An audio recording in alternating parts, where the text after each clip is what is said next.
when Championship rivals Rangers and Celtic met in the second semi-final. Celtic were looking for their first Old Firm win of the season in 6 attempts.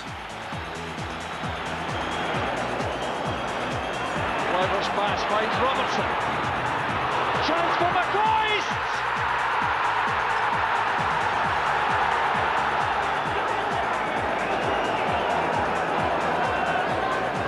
Now Laudrup with Jury outside him. Pass returned, he's onside. Here's Laudrup for Rangers. It's the second goal! The sucker punch for Rangers!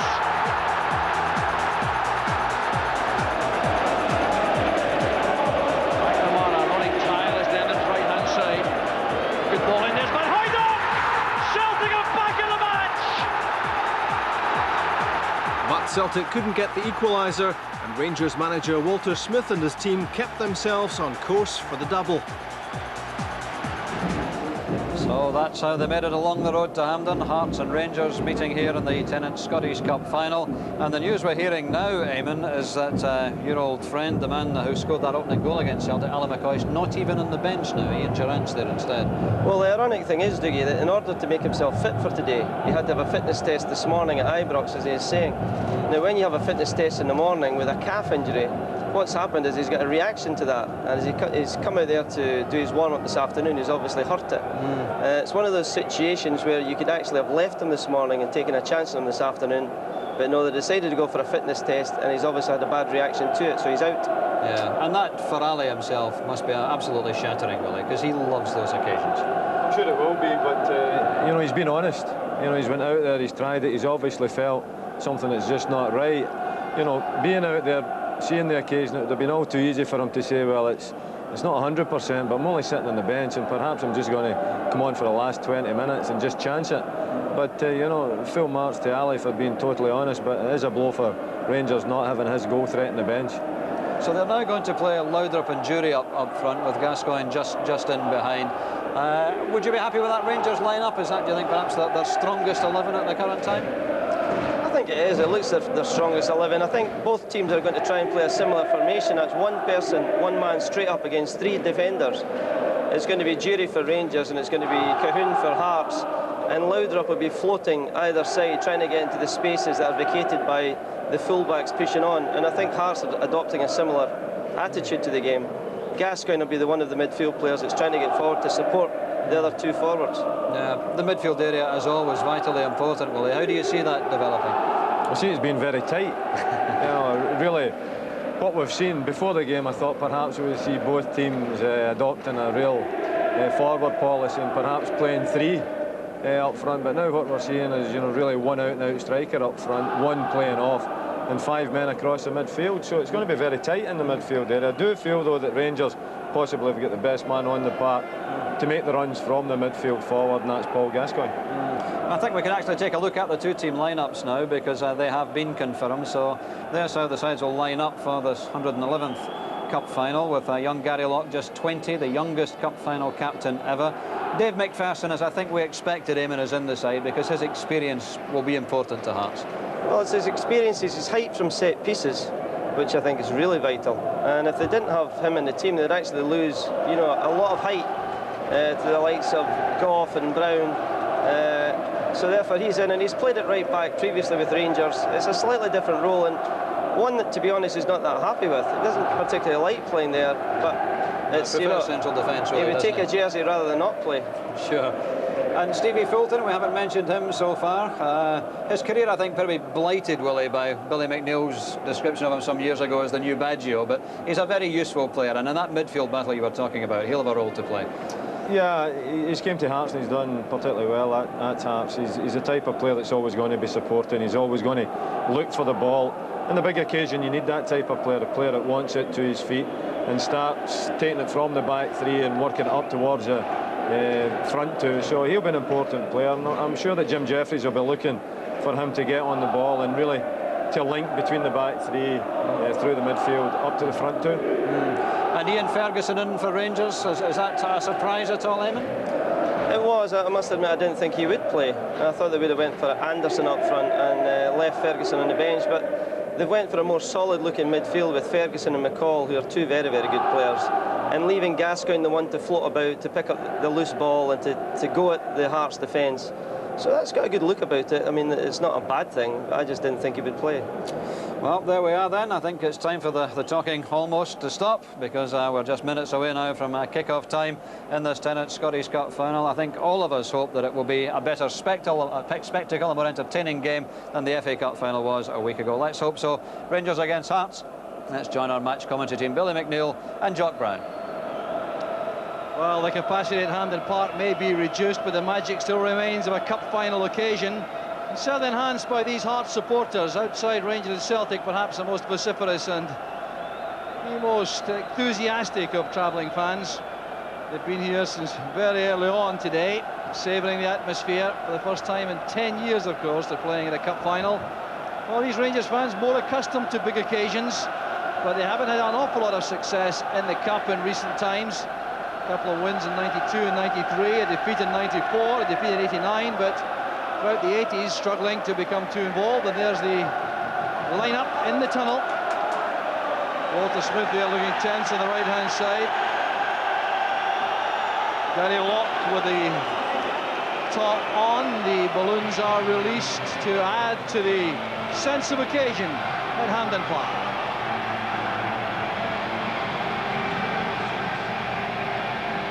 So red, white and blue at one end, maroon and white at the other. A day these supporters intend not to forget.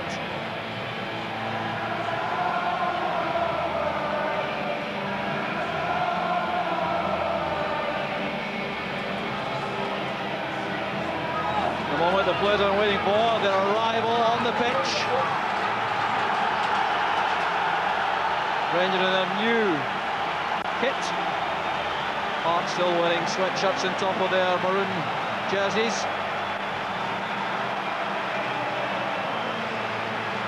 A welcome, especially to the Hearts supporters.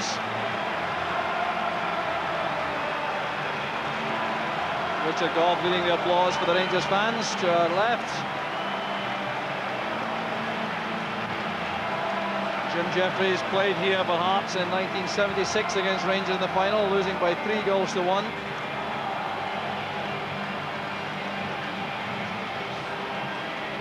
The Hearts players acknowledging some well-known faces in the crowd. Dave McPherson, a very experienced exponent in finals, especially with Rangers.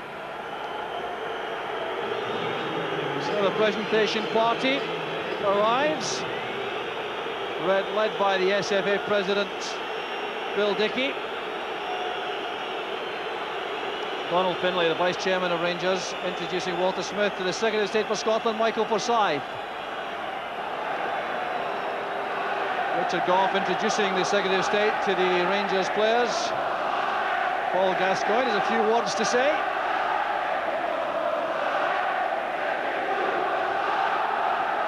Down to Gordon Jury and Alan McLaren, John Brown and Brian Laudrup. And these formalities being completed with some haste, not savoured too much by the players.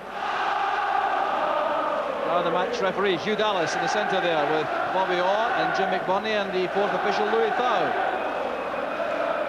Angus Meldrum with the bearded figure from the sponsors Tennants. Jim Farry, of course, on the right.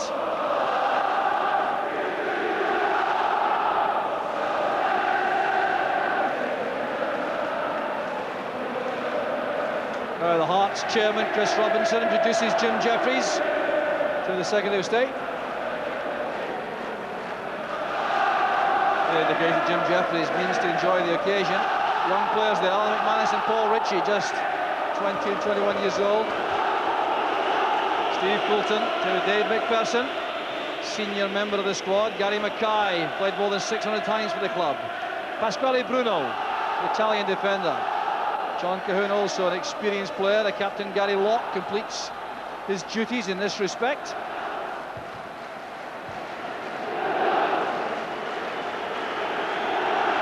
So confirmation there of the Hearts lineup, some tough decisions made by the manager Jim Jeffries. He's left out both Alan Lawrence and John Robertson from the attack, leaving just Alan Johnston as support for John Cahoon, and that shores up the midfield into a five-man lineup.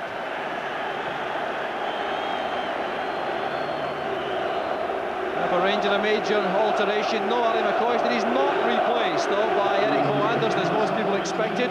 Ian Ferguson wears number 9. He'll play in midfield, I'm sure, with Gordon Jury and Brian Laudrup entrusted with the task of troubling that Hearts defence, principally supported, I think, by Paul Gascoigne from an advanced position in midfield.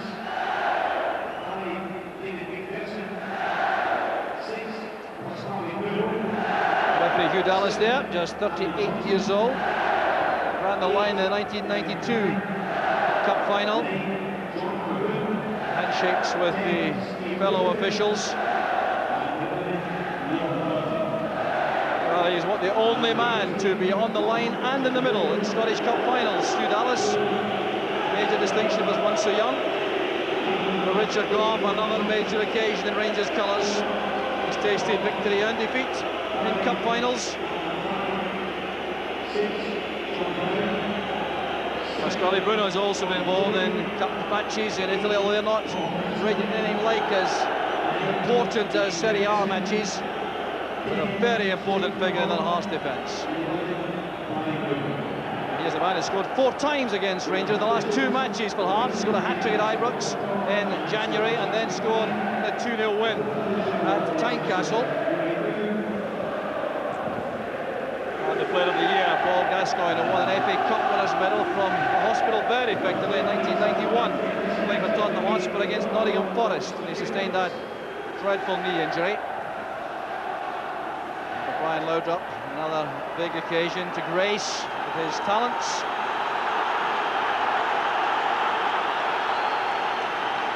Well, in 1976, the Cup final kicked off before 3 o'clock. We're in danger of that once again.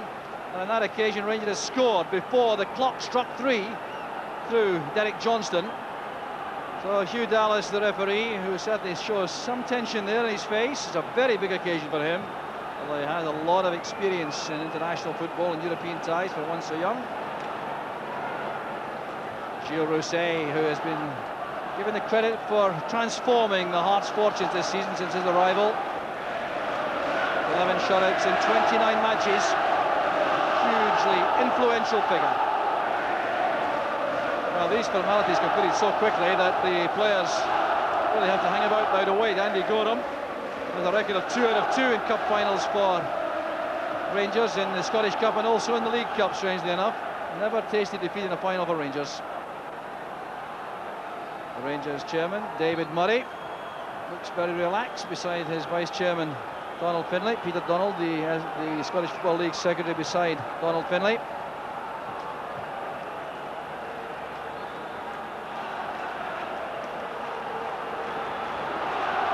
Ian Durrant, a late call-up to replace Ali McCoist, who couldn't come through the warm-up with his damaged calf injury. He was on the bench initially, but Durrant replaces him.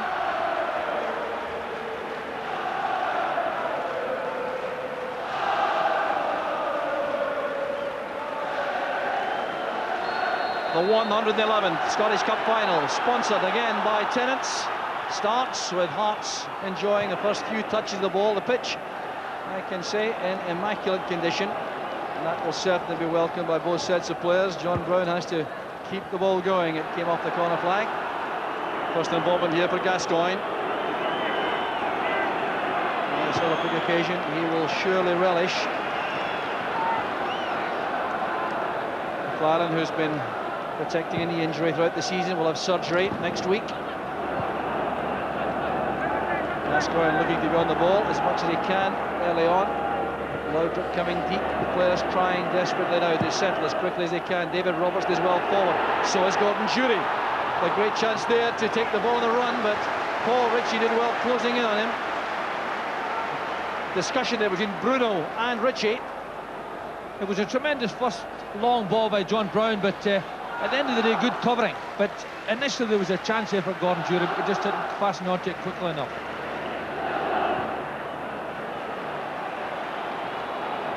So here's Alan McLaren. Good angle taken up there by Gascoigne. Forward goes Cleland. Third pass not accurate enough. Bolton intercepts. Laudrup turns it out for the goal kick to Hearts. So Laudrup and Jury, the front two, Billy, a very interesting pairing with no natural out-and-out striker there. No, I think obviously without McCoist being available today, they're obviously looking to play those two through possibly the inside right and inside left channels. But I think that the big danger to Hearts is going to come from Gascoigne, because it seems to me as though he's been given a lot of liberty, a lot of freedom to go where he wants and perhaps to support those front two. Good challenge there by Goff. Ferguson trying to release Laudrup. Was quick enough to get there ahead of Ritchie. That came off Bruno. So the first corner kick of the match, conceded there by Pasquale Bruno. Will be the calming influence for Alan McManus and Paul Ritchie, the two young men in central defence for Hearts.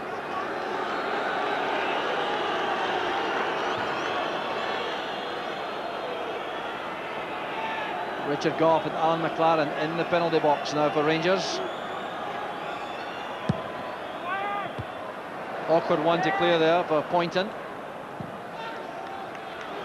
His experience also very important. Everton, Manchester City and Oldham he's played for in his career to date.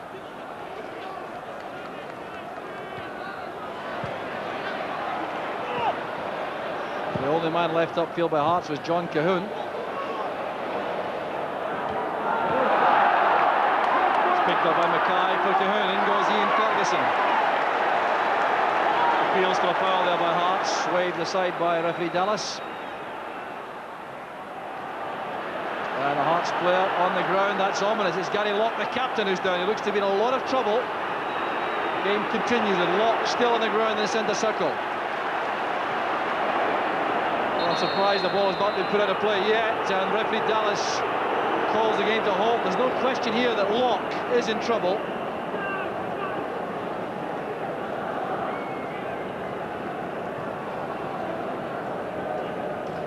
I think he's just gone awkwardly there. It seems as though he's turned his ankle or perhaps twisted his knee, but certainly there was no contact and he didn't even get close enough to make the challenge. But it looks a nasty enough one.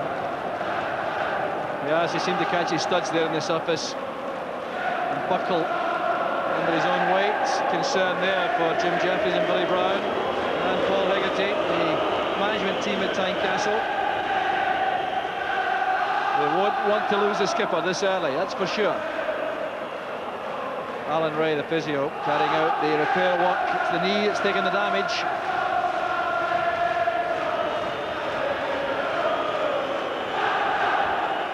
Anxious Hearts fans here. Gary Locke very much a favourite, the 20-year-old. Referee Dallas allowing plenty of time for this spell of treatment.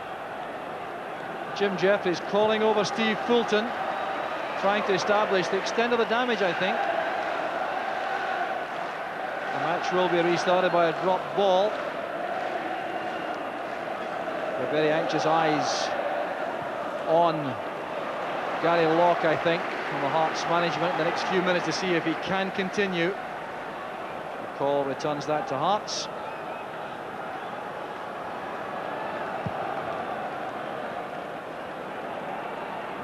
Headed away by McLaren. Here's Fulton.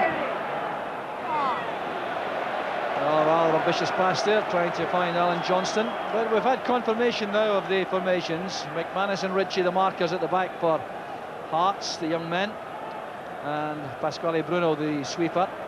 Dave McPherson wide on the right. Neil Poynton wide on the left. Three in the middle. Locke, Mackay, Fulton, Cahoon and Johnston up front.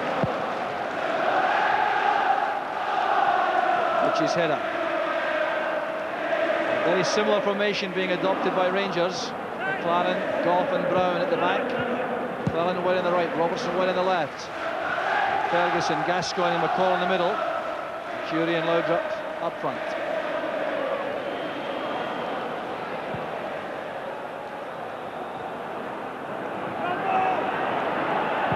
Laudrup trying to release Robertson. The pace is searing once again. The cross not good enough though. Well, beautifully picked out there, David Robertson by Laudrup.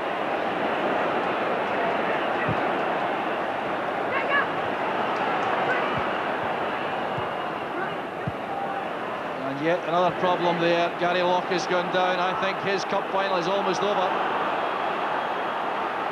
You see no way in which he'll be able to continue. That's John Brown's cross. It's gone behind for the goal kick. And I think this will signal the end for the young Hearts captain. Well, such misfortune. He knows it already. You can tell in his face. He knows perfectly well. There's no way back for him this time, surely. Stretcher is now being called for. And it will mean some reorganisation for Hearts.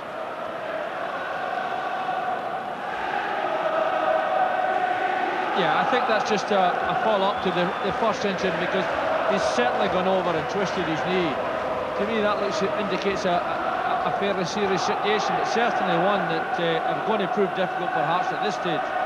Discussion on the touchline now. Jim Jeffries and Gary Mackay are in close consultation. They're going to have to tinker with the side, make some adjustments here, because Lawrence and Robertson are the two outfield substitutes. They both play up front.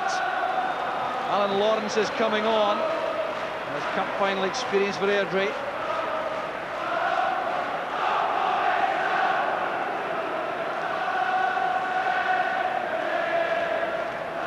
Well, this will certainly be a major blow to the Hearts' plans. There's no question about that, Billy. No, that's right, because to lose your captain as early as in the game, and particularly an inspiring young player like Gary Locke, is quite tragic. But more importantly, they've got a very... The two outfield subs are both attacking players, so he's going to have to adjust his team formation.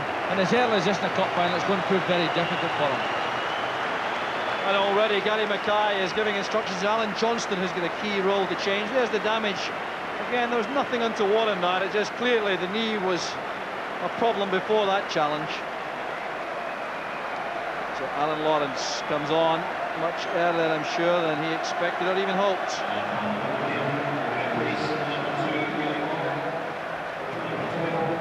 So Gary Locke clearly in pain, being carried behind the goal there. So what about the adjustment, Billy? What do you think here with Lawrence on? What do you expect to see happen? Well, I can't honestly see Alan Lawrence or John Cahoon moving into that midfield, but I would anticipate that Alan Johnson will be asked to play a deeper role. Perhaps a similar role to Gascoigne is going to be asked to play for Rangers, playing behind the front two and support whatever attacks they're able to provide. Well, that's what's happened. He's dropped back into a central midfield role in the 5. Lawrence joining Cahoon up front. Good header on there by Jury. And the goal kick's been given. Gordon Jury disagreed with the linesman Bobby Orr, and referee Hugh Dillis goes across to Jury. A little discussion there, the referee making certain that there's no repetition of that kind of descent. The ball in playing distance, and Bruno making sure Jury couldn't reach it. He certainly took a little chance, Bruno, didn't he? But really, as early as in the game, it's going to daft to show descent as openly as that. You're only going to get yourself in some bother. That's McManus down to Mackay. An even more important role now for him. As the senior man in the heart of that midfield now for Hearts. Cahoon got a touch. So, goal kick it is. So, twisted knee confirmed from the trackside for Gary Locke. The full extent of the damage still to be established.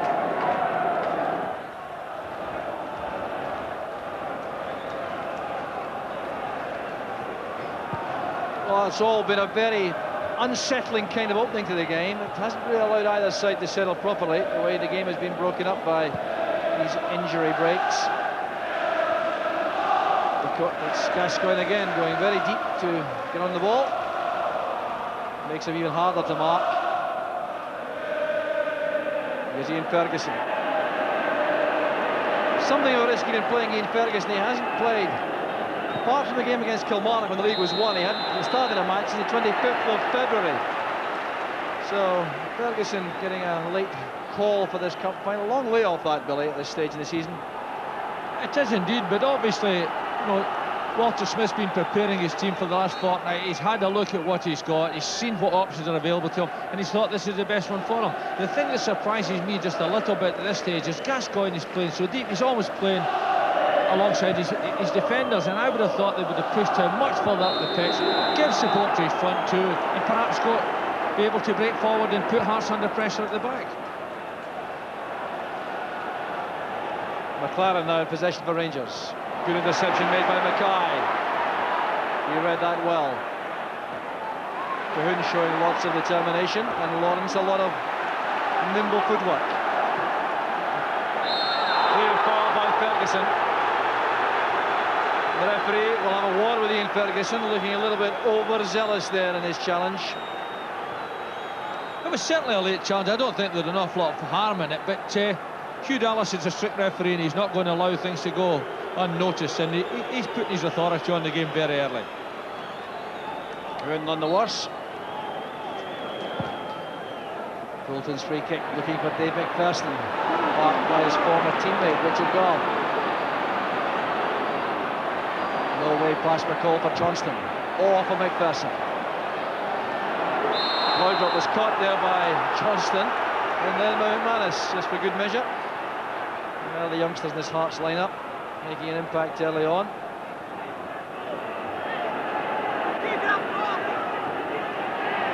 Great running by Laudrup. That was for Robertson. McManus was with him all the way that time. It's good play by Poynton. The headed pass back.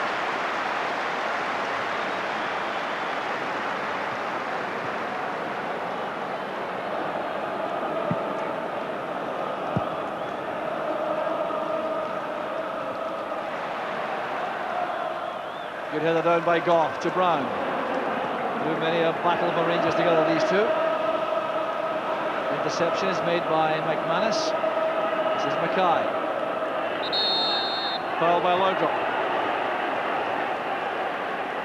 Well, space at a premium in the centre of the field here. Both sides playing five-man midfields.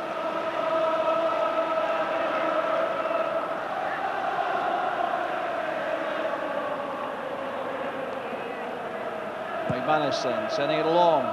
Poynton has to help the diminutive Hearts forwards by going into that forward position.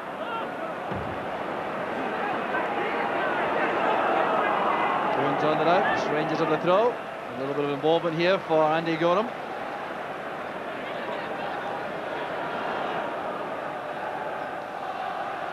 Here's Brown again, marking once more. Very tight indeed in the middle of the field. Alan Johnston is indeed on Paul Gascoigne. Showing a lot of faith in the youngster, that, putting him in that role. Here he is. Well tackled by Gascoigne. Gascoigne going to that tackle with Cahoon. It's very tough out there. Rangers have a free kick and Gordon Jury is injured. Well, I wonder too, Billy, if there's a possibility the Hearts think they can perhaps have Johnston play off Gascoigne, quite apart from marking. Well, here we see Paul Gascoigne right in the centre of everything there, and there's one or two tackles flying in as he was expecting a cup final. But certainly it's a feasible thing that if you get a good young player who's fit enough to stay with Gascoigne, pay close attention to him and perhaps break away when he's in possession. But again, we saw that tussle, and we can see how keen both sets of players are to get involved in the game. Well, it is a cup final, and both sets of players are playing it as though it was a match of real significance and importance, as you might expect. So the tackling is tough. Referee Dallas will be working hard to keep things under wraps in the opening half hour. He's done well so far. McLaren's free kick looking for Goff. Good header down that. Jury was too far forward. Lawrence. Poynton held up by McCall.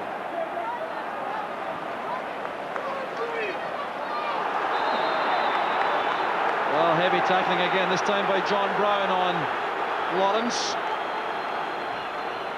The old warhorse now, 34 years old, still with amazing enthusiasm for the fray. Robertson's header was straight back to Mackay. Ferguson's tackle.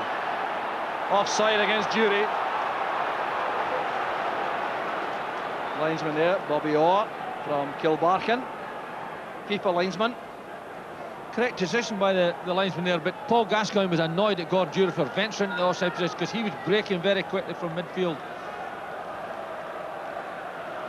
Mackay in possession again. Fulton drifting over to the right-hand side here. That's Lawrence. Laudrup took up good position to receive the pass from Gascoigne. The support arriving now from midfield. That's for Jury. Not quite ready for that. Turned away there by McManus.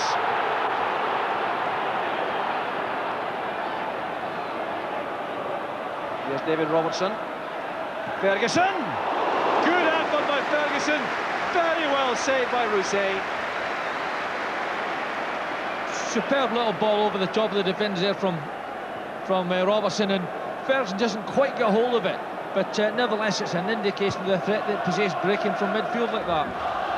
It's surprising in a way to see Ferguson doing more of the support work in the middle of the field than Gascoigne is at this stage. Gascoigne staying deeper.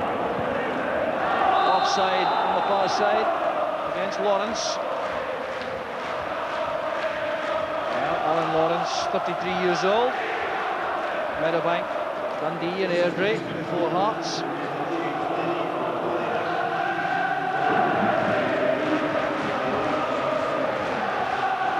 So Hearts now funneling back to the middle of the field, allowing the Rangers back three to have the ball. Now Ferguson. The run was made well by Jury. He ran off Paul Ritchie from an onside position. Back it comes to Cleland. Complete miscue with the attempt to find Gascoigne in the middle. Ferguson asking a lot there of McLaren. So build-up starts again, patiently from Rangers. Here's Stuart McCall.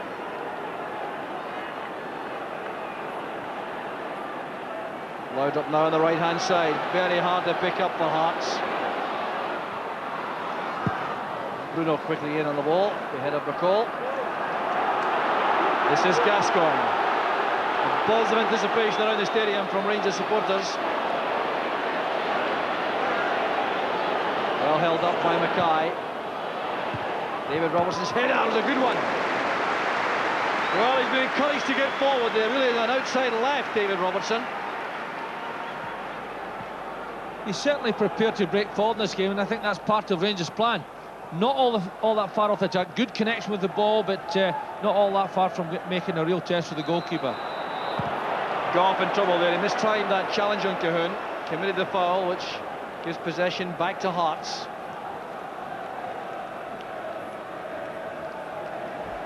Well, all types of attire for cup finals. Whether the beer is real, looks as though it may be. Now the problem for Hearts is they don't have real height in the penalty box, apart from Dave McPherson when he goes forward. Now Rangers in the counter-attack with Ferguson. Poor pass that, cut off easily by Ritchie. That's Johnston, under severe pressure. Straight away from McCall, he wanted Cleland to do the same. This is Poynton. Well, it's one option which Hearts just don't have an attack, but they cannot afford to play high balls in.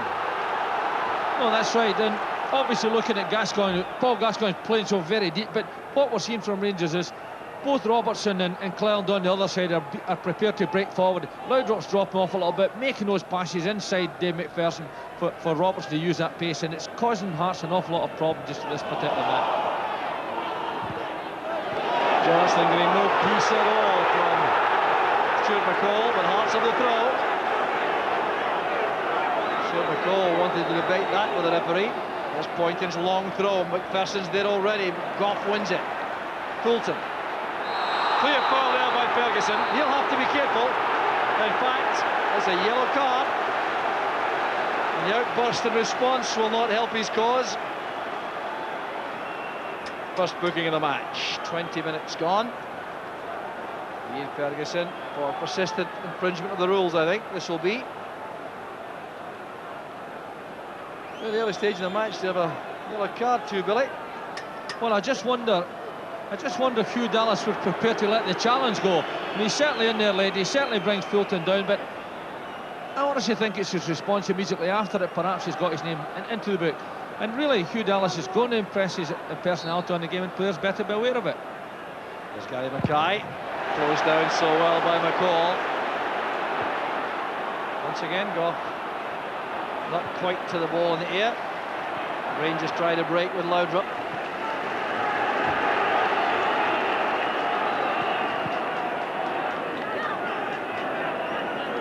There's still not clear evidence that either side is completely settled. It's Gascoigne in that deep roll.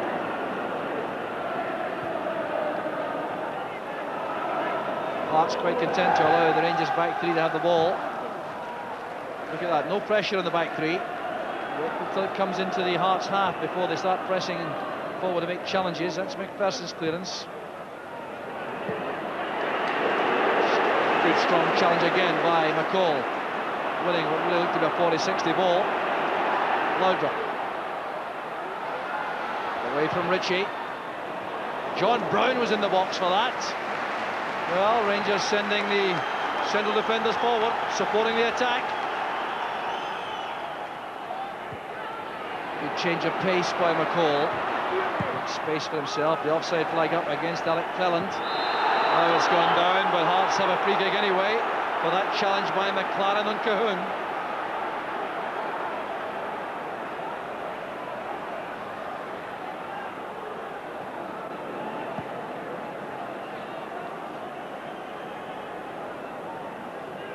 Cahoon coming short again. The man who left Celtic in 1985 after being left out of that cup final. Cahoon's cross, Poynton is too far in. He thought he was fouled by Cleland. Poynton still protesting to the referee. Dennis didn't appear to have a lot of chance of getting the ball the way it came in, but he certainly believed he's impeded by Cleland. Good awareness shown there by McPherson to get away from Robertson.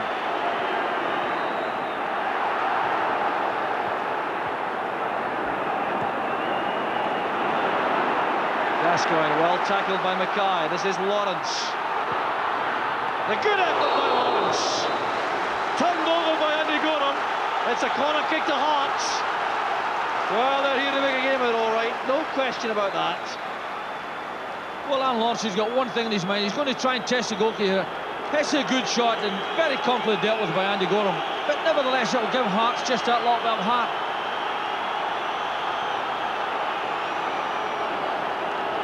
Steve Fulton with this corner kick.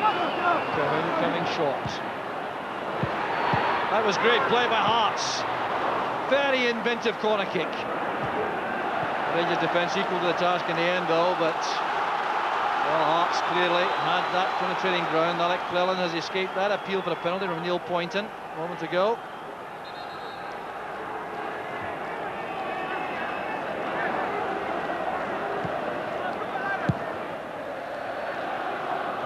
Came off Cleland, collected now by Johnston, who's found some space for himself.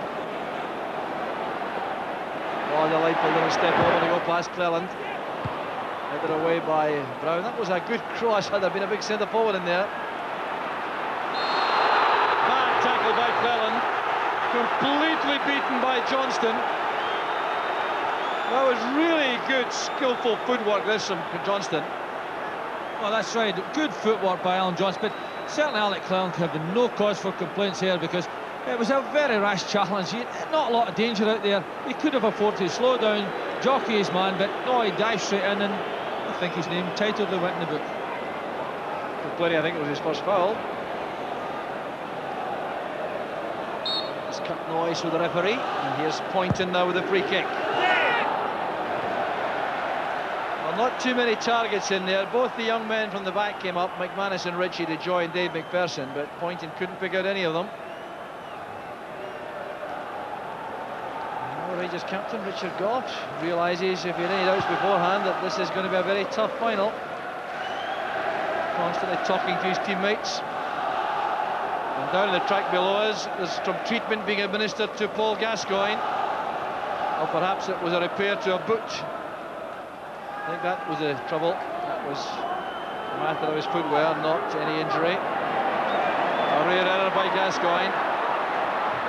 Fulton runs straight into McCall.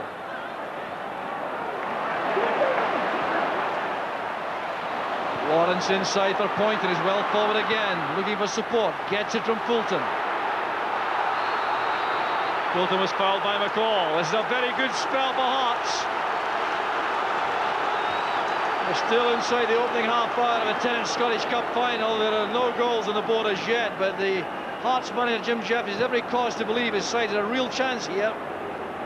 Well, Fulton does really well there. He takes Stuart McCall out of the equation, gets brought down for his penalty, but in that situation there's not a lot of danger. But we saw Hearts work a nice corner kick. They may well work a nice free kick here.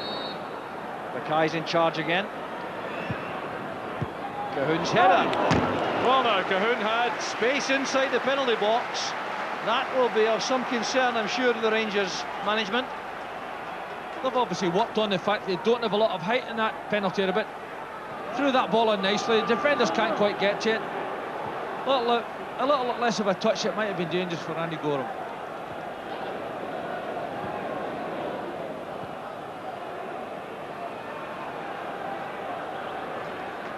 Good running again by Laudrup. Good release the pass for Cleland, though, is caught well upfield there. It's McPherson.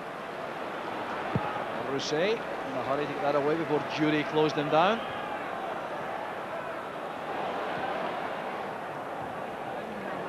Holmes did well, but Ferguson got the head of Cahoon. Well, the tactical planning in this game, Billy, really must have been very interesting indeed, and we see the fruits of that right now. Teams cancelling each other out in the middle of the field.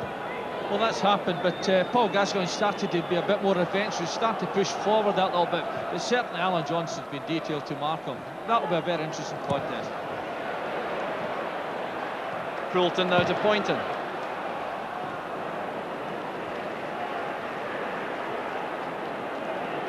Here's John Brown, space to come forward. Started his life as a marauding left back, so this is not too unusual for him. Delightful control from Gascoigne.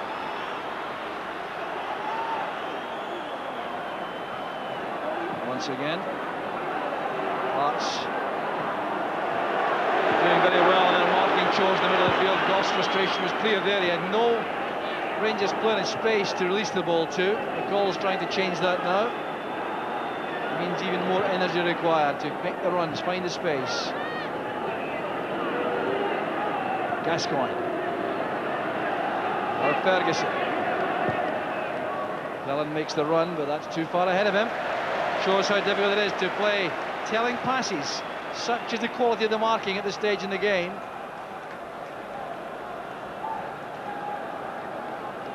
Gilles Rousset not too trouble in the match. A couple of decent saves, notably from Ian Ferguson, but hasn't been too busy.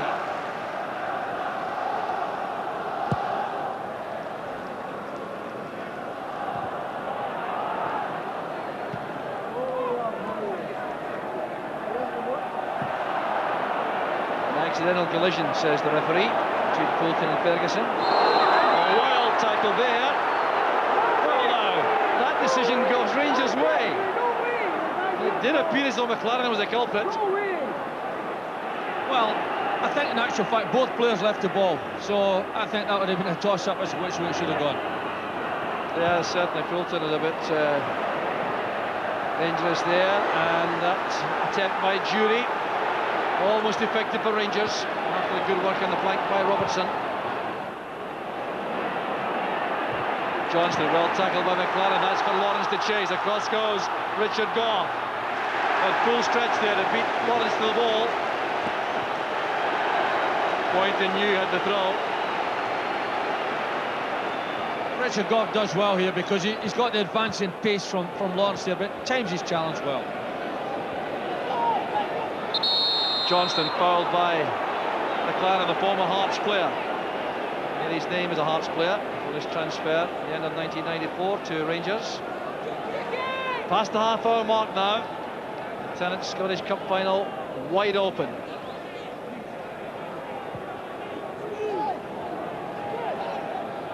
Here's Lawrence.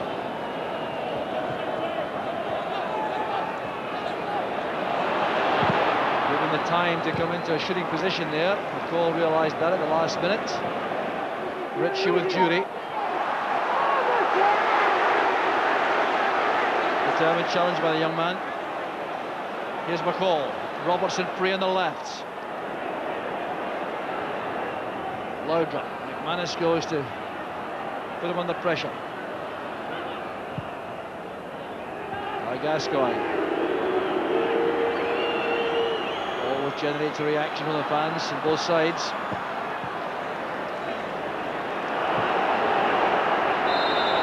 Fouled by McPherson and Laudrup. Quickly taken by Brown. Here's Robertson. Gascoigne doing some pushing inside the area. Debate there with Alan Johnston. Bruno calms him down.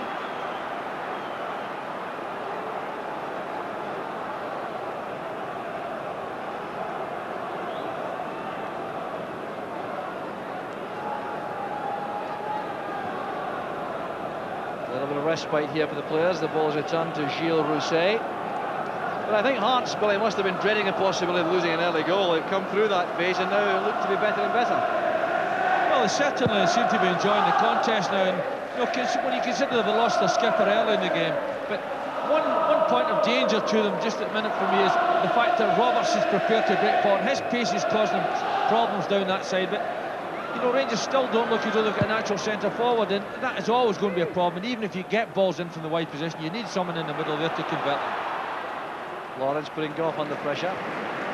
Rangers back three cope calmly.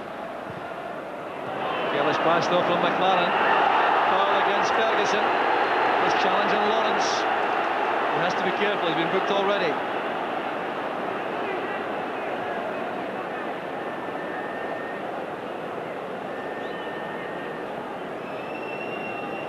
Steve Fulton leaves this now to Alan McManus. Poynton's the target. McLaren identify the danger there. Gascoigne.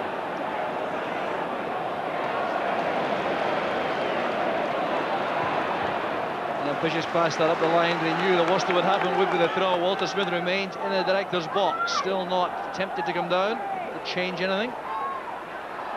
He's not happy though.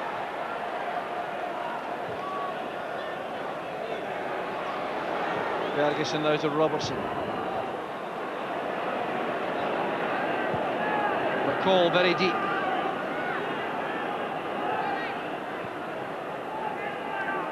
There's Ian Ferguson again. A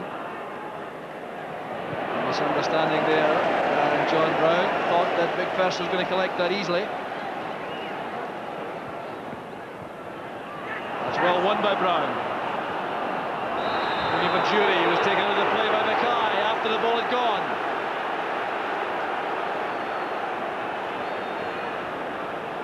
It's tremendous enthusiasm that John Brown's got for the game, but clearly these were sucked today by Gary Mackay.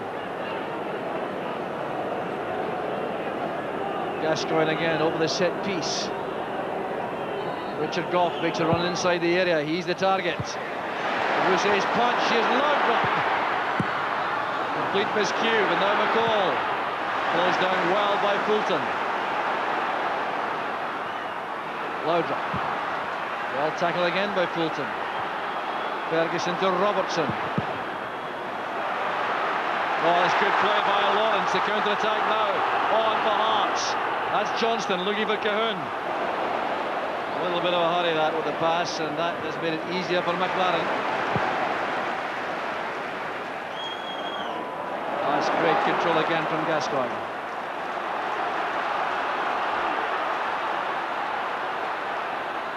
Jury. Laudrup. Cleland makes the run outside him.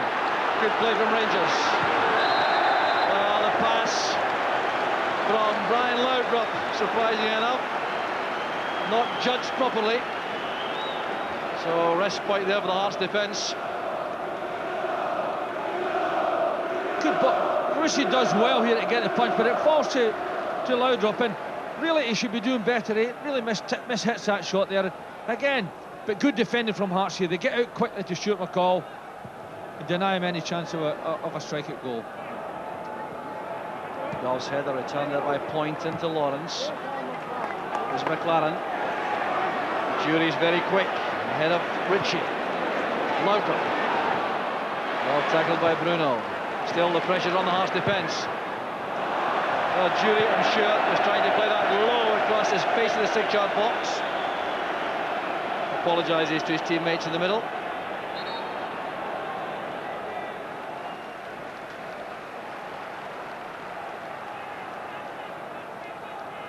Well, better news from the Hearts camp, from the dressing room, is that Gary Locke's injury is not too bad. He's certainly not able to play, clearly, as he was removed, but his twisted knee does not require any hospital attention. Jury to Laudrup. That's good running by Laudrup, a chance here for Rangers. That's the opener!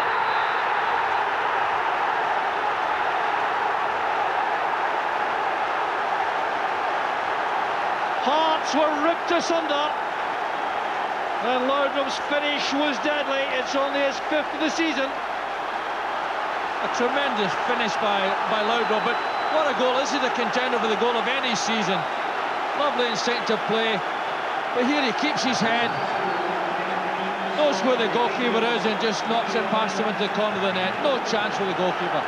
But certainly a sensational goal that Rangers conjured up there to open the scoring.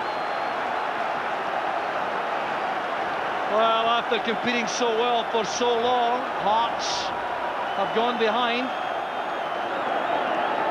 And Rangers are notoriously difficult to claw back once they've got that lead. Well, there's certainly no shortage of spirit in this Hearts side. We're looking to head back very quickly indeed.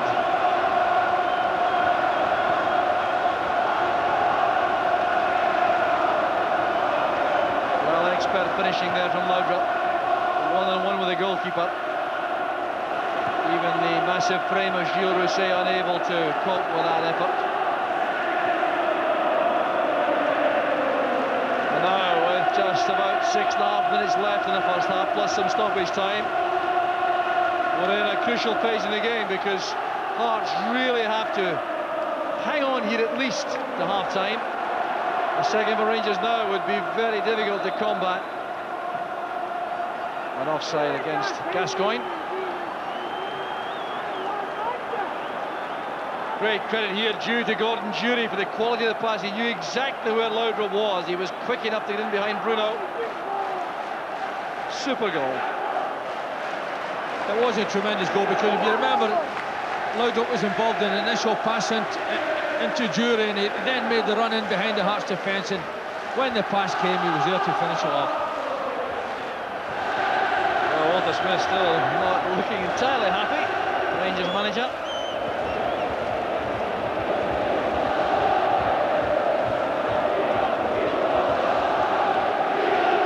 And the noise you hear coming, principally from the Rangers fans.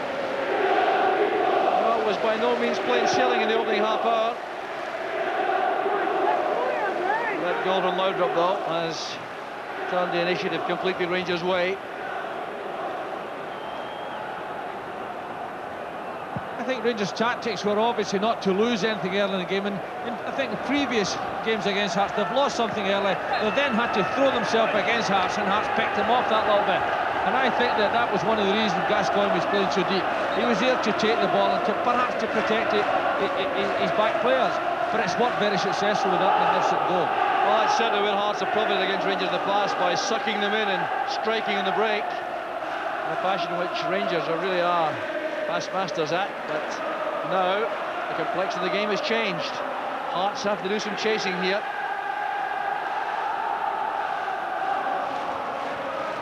McLaren, McCall, Laudrup warming to the task.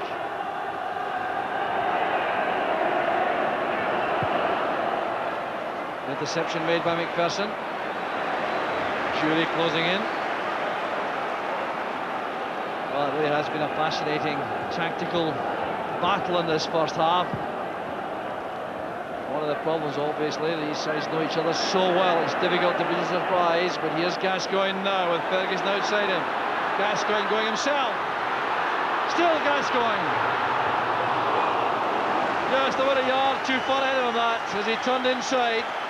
A measure of his amazing confidence.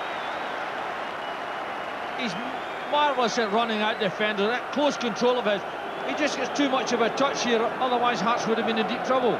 But he's tremendous at going at defenders. Laudrup's corner. Now McCall, back to Ferguson. Fellon on the right. Goff's header! Brilliant save by Rousset. Now that may turn out to be crucial in the match. Gilles Rousset again with a magnificent stop. Goff was denied. Well, Gilles Rousset's contribution has been amazing all season. That may turn out to be absolutely vital. Had Rangers gone 2 ahead at that stage, you would have fancied them strongly to hold on comfortably, but with only 1 goal in it, the game very much alive. There's Lawrence, and now Mackay. Boynton, fouled from the back by McLaren. It's that header of Gossamer, it gets up so well. Beautiful header, but once again, as he's done so often this season for Hearts, Rousset makes a good save at a very crucial time in the game.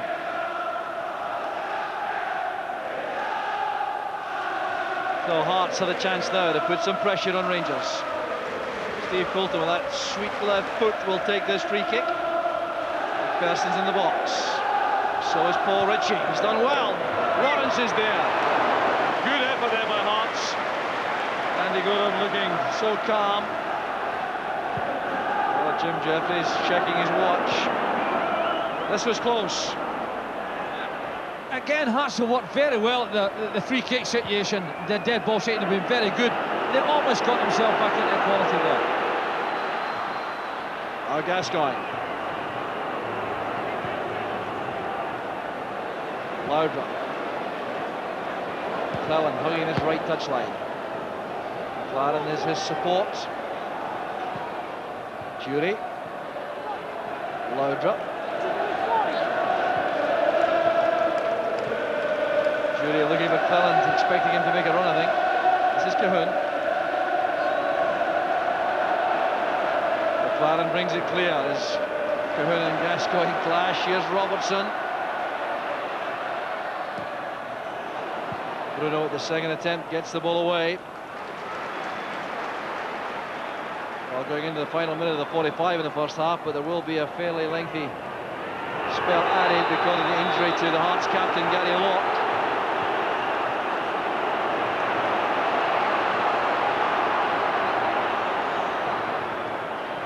Carson's cross blocked by Brown. A strong play by Brown, very determined. Well, enjoying this all right. The run is made by Gascoigne. Foul at the edge of the area. There's trouble here for Paul Ritchie. Magnificent midfield play again from Gascoigne. Pointed to where he wanted the pass. Beautiful pass from John Brown. Great running, great break from Gascoigne, and unfortunately that he'd brought down before he could do anything else. But I think young Ritchie's maybe just a shade lucky to escape with a yellow card there. Well, indeed, the referee's view could have been more serious because it was an obvious goal-scoring opportunity for Gascoigne had he not been killed. Walter Smith is coming down now to the track just before the interval. There will be a hold-up here while Gascoigne gets attention, but look at the distance he makes here. Brown's in possession. John Brown does magnificent. It's perfect pass, and Gascoigne makes a brilliant run to get in behind the defenders. Paul Ritchie's just a little bit unlucky in the sense that he's arrived too late, and he probably didn't appreciate the pace at which Gascoigne was getting there. It's a very heavy tackle, although in fairness I think Ritchie was surprised by Gascoigne's pace. I don't think there's any doubt about that. He was a bit unlucky, and he'd no option other than to get into the challenge. But I think perhaps Hugh Dallas has just been that bit lenient with him, perhaps. He's giving him the benefit of the doubt, the young man, Paul Ritchie. I don't think he was malicious with that. I think he really believed he had a chance of getting to the ball, and Gascoigne just stepped up a gear. Gascoigne certainly felt that all right. Remember, he didn't complete the 1991 FA Cup final for Tottenham. That horrendous knee injury, but it does appear to be all right now. Well, no, I think from this free kick, because it's one he would normally want to take. Laudrup having a word with him, so is Ian Ferguson. Is he all right to take this? Well into stoppage time at the end of the first half. We could have 3 or 4 minutes of that though. It's a great chance again for Rangers.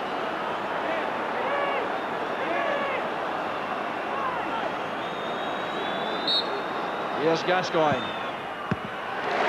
Good positioning by Rousset. That made it comfortable. The wall did his job. Rousset was well placed. Well, it's down to good possession by the goalkeeper because he's anticipated which way Gascoigne's going to take it, and he makes it look so easy, doesn't he? Clarence header, met there by Bruno.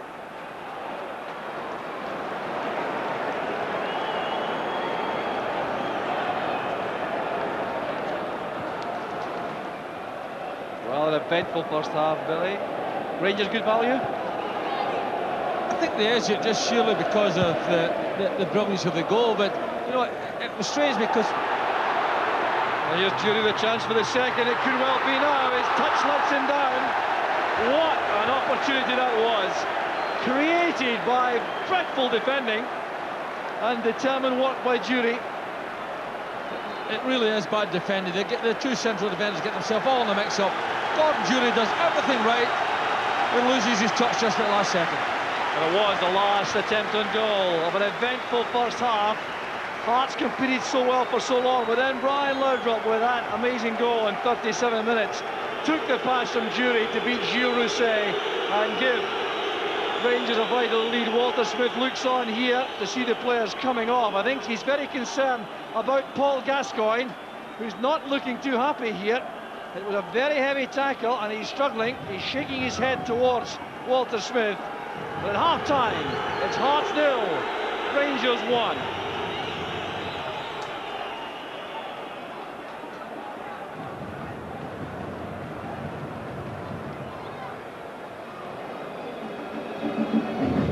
Yes, an eventful first 45 minutes, it has to be said. Most of the incident perhaps crammed into the last 15 minutes before half-time. Let's get the thoughts of Eamon and Willie after that. What did you reckon of that first 45 minutes, Eamon? Well, I think Hearts will be delighted that the half-time whistles went, really. They've really been outplayed by Rangers, in all honesty. And I think it was a major blow for Gary Locke to go off so early in the game. You could see the players were affected by it. Obviously, their formation changed. They actually went to a formation I actually thought they would start with, which was more of a two-man midfield.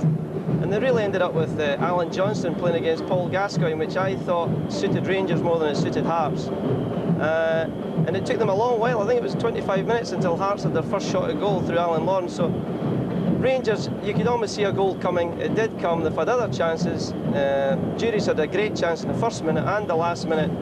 It could all be over and done with by now, but Hearts are still there. Look on the positive side, they've got half-time to get things sorted out. Yeah, and there's a lot of sorting out to be done, really, for Jim Jeffries, Willie, isn't there? Yeah, I think so. I feel at the back, in the latter part of the first half, they began to struggle. Two young lads really need to be calmed down and they need to settle themselves down. Bruno can obviously help there, but I think Jim Jeffries should have a word with them, just trying to get a wee bit more stability at the back and make sure that they're keeping their both sides, and Bruno's given that wee bit more depth, because really Rangers are beginning to dominate the game in the last 15 minutes or so. Yeah, I think Andy Gorham said before the game that it's all very well talking about Hearts having won the last two league matches, but they scored first on each occasion. How will they be if Rangers scored first? And maybe that's what we're now seeing. Yeah, I did feel that the first goal was going to be vital, particularly the way that both teams had set up. Both teams had set their stall out. You know, with five in midfield, they'll do better there. Well, let's see the goal which has been scored. That's, of course, Brian Laudrup's goal. Came after 37 minutes. Great ball by Gordon Jury, Eamon. Yeah, it was a little bit reminiscent of the Celtic goal in the semi-final, where Laudrup plays the ball and then continues running. And it's almost like the player knows that he's making that run and flicks it into the space for him. And it's a run from midfield which is very, very difficult to stop, and it's a great finish. Well, I suppose you could be unkind and say that Jury's ball was hopeful rather than intended, but it caused some damage. No, I think he knew what he was doing. I do feel it was an excellent run by Laudrup. Makes that diagonal run in behind the defence. And we gave Laudrup a bit of stick before the game started. You know, just questioning his ability to, not his ability, but his willingness to finish. But what a fantastic finish just on the inside of the post there. You know, it really is a good run, but the Hearts back three really are all over the place there. Bruno perhaps could have been a wee bit deeper just to make sure that he was checking that run, but an excellent finish from Laudrup, who's been, once again, outstanding in my mind. That really has been the difference in midfield, in particular. You always feel with Gascoigne and Laudrup that you're going to get something happening, don't you? Well, they really are two world-class players. I mean, and I don't think it's an exaggeration to say that. When they get the ball, you truly believe that they're going to create something, and they do something special more often than not, whether it's Laudrup, whether it's Gascoigne. And if you've got two players like that in your team, you've obviously got a great start on most others. Sure. Well, let's take a look at Paul Gascoigne, in fact, since we are talking about him. I mean, two really remarkable runs. This one here is just pure Gaza, I suppose, isn't it? He does that so well, where he feints to hit the ball and cuts inside and then takes another touch very quickly. And he's so unlucky there. Bruno just gets the merest touch in it and takes it away from him. But again, he was nearly walking it into the net. Does he sometimes almost look to do too much, do you think, Willie? It can sometimes feel like that or look like that when you're watching, but I don't think so. In the box, you're waiting until the defender's really committed himself. I mean, that instant there that we're just watching, it really is a bad tackle. I think, you know, the defender's lucky to stay on the park there, because Gascoigne's right through. It's a goal-scoring opportunity.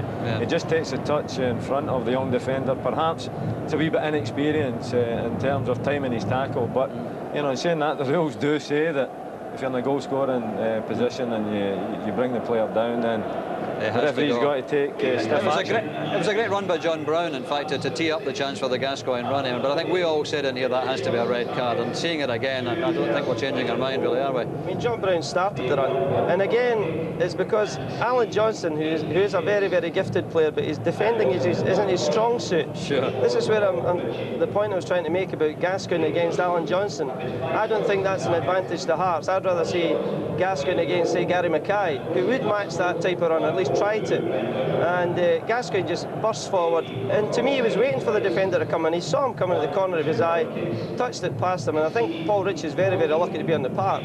But whether Gascoigne has to go off injured at half-time, it could be a big turning point in the game. Absolutely. He did look a bit shaken up, in fact, and not very happy when he came off, nor did Walter Smith. Gilles Rousset has had a couple of outstanding saves. One from the Richard Gough header, Willie, which we can see now. Good header, but excellent save. Yeah, Cleland throwing in the cross, excellent cross, curling away from the goalkeeper. Richard Gough up at the back post, beating the defenders. Great save by Rousset. He really had to make that save. It was an important stage in the game, and you know, when you get to important stages like that, you need the goalkeeper to pull off the special save to keep you in the game, and he has done that. Richard Gough, of course, is always dangerous in these situations. We've seen him doing it so often, coming up for set pieces, and he directs his headers well. I think his great abilities can hang in the air. He can really hang, and he hangs there for, it seems, seconds, and then gets a powerful header. And I mean, I've seen it I'm doing it so often over the years, and he's still capable of doing it. I think we've got to look in, if you're a Hearts supporter, you've got to look on the positive side and say, well, it's half-time, we've got a little breather, let's get ourselves reorganised here, we're still in the game. If Gascoigne's off the park, which I suppose every Hearts supporter is hoping he is, no harm to him, but if he is, then it's obviously to Hearts' advantage and they can go on from there. Yes. Let's have a look at the Gordon Jury chance, because perhaps he really should have made it 2-0 here, Willie. I mean, it really was a clear-cut opportunity, wasn't it? Yes, it was. Again, Hearts should have been defending better than what they did. It's not a great header from Bruno. And really, Jury gets on to it. He does really well here too, you know, he holds off the initial challenge, takes a touch as Rousset comes out, takes a touch beyond Rousset, but he wants to get it back onto his right foot. Instead of just tapping it in with his left foot, I felt as though he should have done better, and if he had have done, just right on half-time, then Rangers going to be a 2-0 lead and it's all over. But really, he's done all the hard work, just left foot, but he wants to get it onto his right foot. Yeah. Overhits it and it goes out for a goal kick. Would you agree with that criticism there? Oh, definitely. I mean, Gordon Jury is a very powerful player. He's good in the air and he's a powerful runner, but he's not, to my mind, a natural finisher. Saying that, he'd probably score a hat-trick this afternoon. I mean, a natural finisher would have just stuck that in with his left foot, no bother. I mean, if it had been a McCoist or a Laudrup or a Gascoigne, if you like, it would have just been in. I mean, no questions asked. Sure. And I mean, he'll be in there and he'll be disappointed with it as well. Yes, indeed. Glorious setting here at Hampden. Hearts are out quickly. And their supporters still in good heart, obviously. But the Hearts players have come out well in advance of Rangers. They're on the field now, continuing their discussions among themselves. Gary Mackay certainly a great deal of exhorting of his teammates. Rangers take the field. Paul Gascoigne is there. There was some anxiety about that injury sustained at the end of the first half. And he's all right. And no change made. Just that one early in the game when Gary Locke was carried off and Alan Lawrence came on to replace him. But Gascoigne running freely onto the field here to take his place for the second half. So these fans will be relieved about that.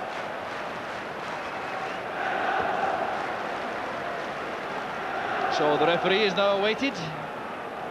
Reminder that Rangers have Gordon Petrich, Ali McCoist. Well, he was replaced by Ian Durrant just before the game on the bench, and Eric Bo Anderson.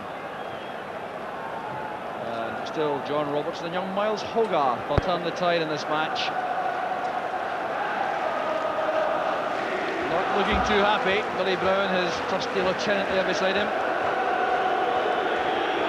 Oh, the referee has arrived, Hugh Dallas. You can hear tell that by the boos and usual reception for the referee. So check on the watch, and VIP seats are now filled.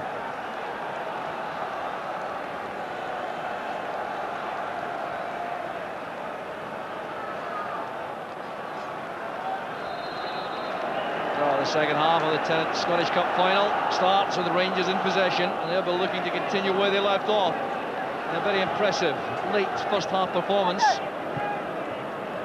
Looking for signs that there have been changes made by Hearts tactically, but they do appear to be out with the same formation. I'm sure there'll be certain requests made of players to get closer to their opponents than they were for spells in that first half. Here's Cleland over Rangers. Bruno's clearing header.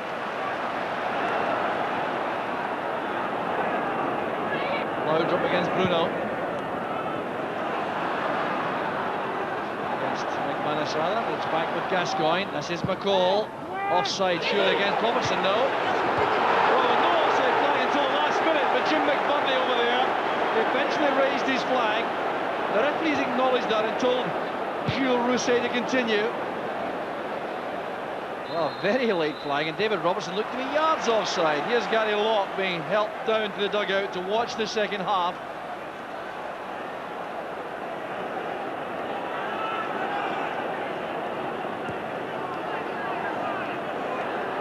Well, Walter Smith didn't look at all happy at the end of that first half. Any thinking now why he may be perturbed, Billy? Well, I think you've got a cup final situation. There's always some problem, but you know, at the moment Rangers just seem to be continuing their ascendancy in the game. They look more confident this half, and you know, I think Hearts have really got to start pulling out the stops, because the cup is gone at the minute. They've got to start getting themselves back into the game. They've got to start being more demanding about their attention in midfield, but really more importantly, they've got to try and get some forward play, because we've really not seen very much of the Hearts forward at all. We really haven't seen very much of any support down either side, and no, at this stage Rangers have really got the game to themselves. And here's Gascoigne holding off Poulton, picking out Jury. Good build-up play again from Rangers. This is Cleland.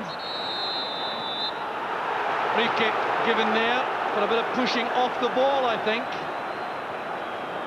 Gascoigne frustrated. Good tackle there by McLaren, allowing McCall to take possession for Rangers. He was fouled and turned by Cahoon. Miscue there by Gascoigne, but coming to no harm for Rangers. They really have taken the game again by the scruff of the neck at the start of the second half, Rangers.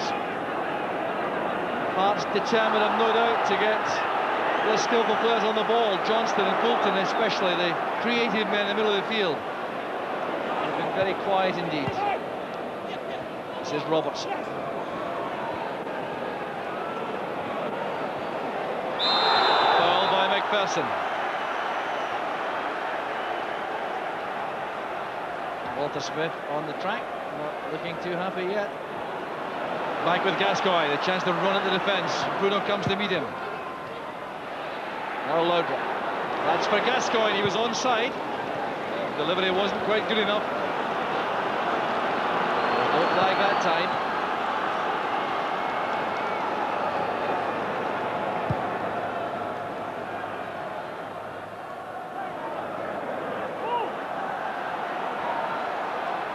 This is Jury. Now Ferguson.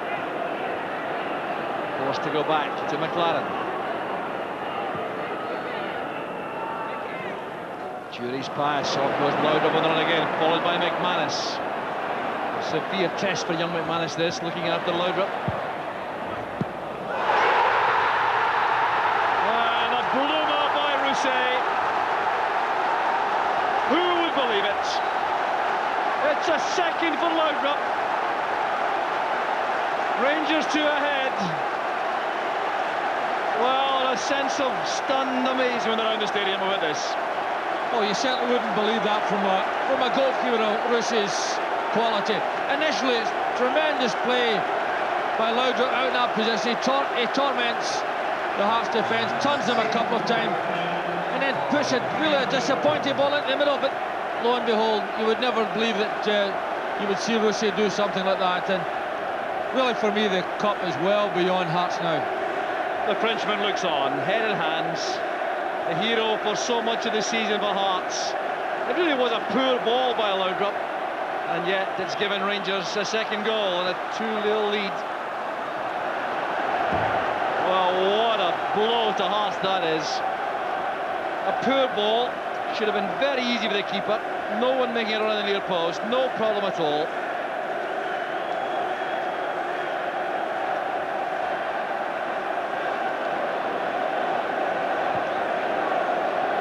Rangers in possession again, and all the exhortations of Jim Jeffries at half-time. Really, Billy, going for nothing now. He couldn't have accounted for that. Well, if anything, the second half really started with Rangers having stepped up another little bit of a gear. You know, obviously Gascoigne's enjoying himself, but Laudrup's had a truly magnificent game. That he's certainly scored the 2 goals, but his overall play has been excellent, and really it's a display that Rangers can be very pleased with. Now Jury running at Bruno. Another chance for Rangers, queuing up in the middle. Here's Cleland. Well, a very good chance again. Bruno turned it over the corner. Well, whatever it was that Jim Jeffries said to Hearts, that they really haven't paid heed to it. Here's another opportunity, and really Alec Cleland should be doing better than miss it his shot here, but really at this moment, you know, Hearts have got a mountain to climb. And potentially in the end of a drubbing. There's Laudrup. Off's header, Bellin comes in. Well, testing the confidence again of Rousset, I think. Here's Laudrup. Turned away by McPherson. It's a siege now in the Hearts goal. And one more surely would end it. Laudrup looking for a hat-trick too. Yeah, this is good play by Laudrup. That shot by Cleland goes across, and Laudrup comes across here and puts the ball in, and really at this stage they're really tormenting the Hearts defence.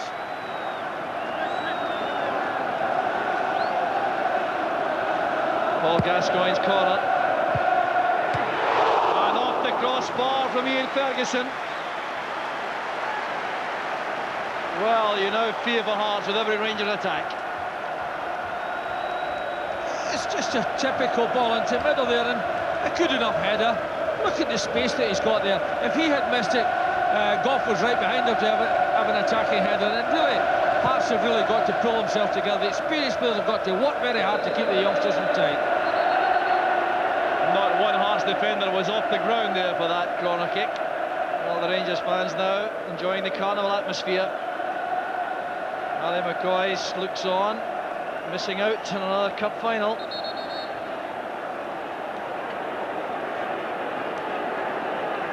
With the referee having a word with Alan Lawrence and John Cahoon. Cahoon committed the foul. I suspect Lawrence may have said something. A very stern message there from the referee Hugh Dallas. Confirmation of the official attendance, 37,730. And making lots of noise.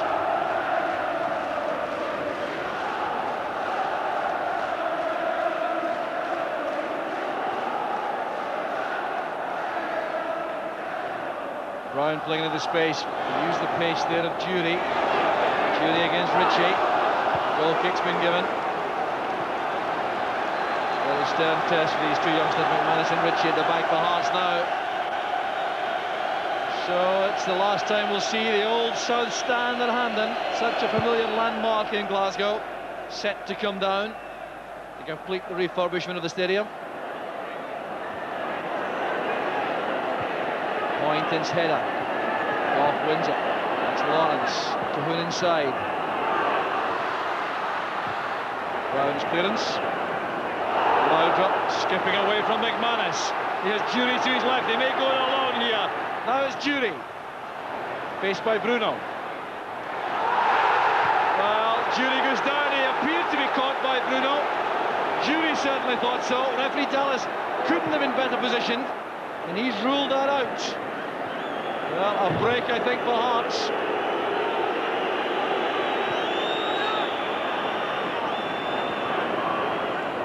Johnston running into trouble. The ball of Gascoigne. It's a free kick against Hearts.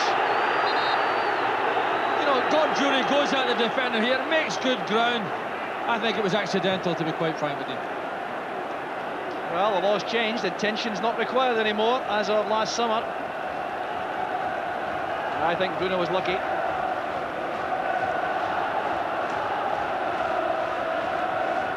And this time Alan Johnston's being warned by the referee. Well, Hearts must look after their discipline too here. Things are beginning to look ragged for them. Bedlam around the stadium from the Rangers fans.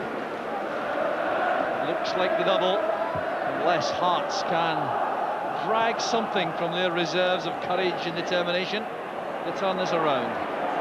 Ian Ferguson. Now McCall.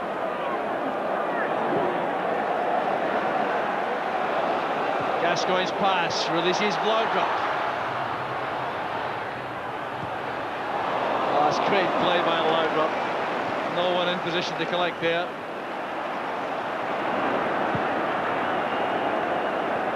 Ferguson now to McCall. Jury. McCall again.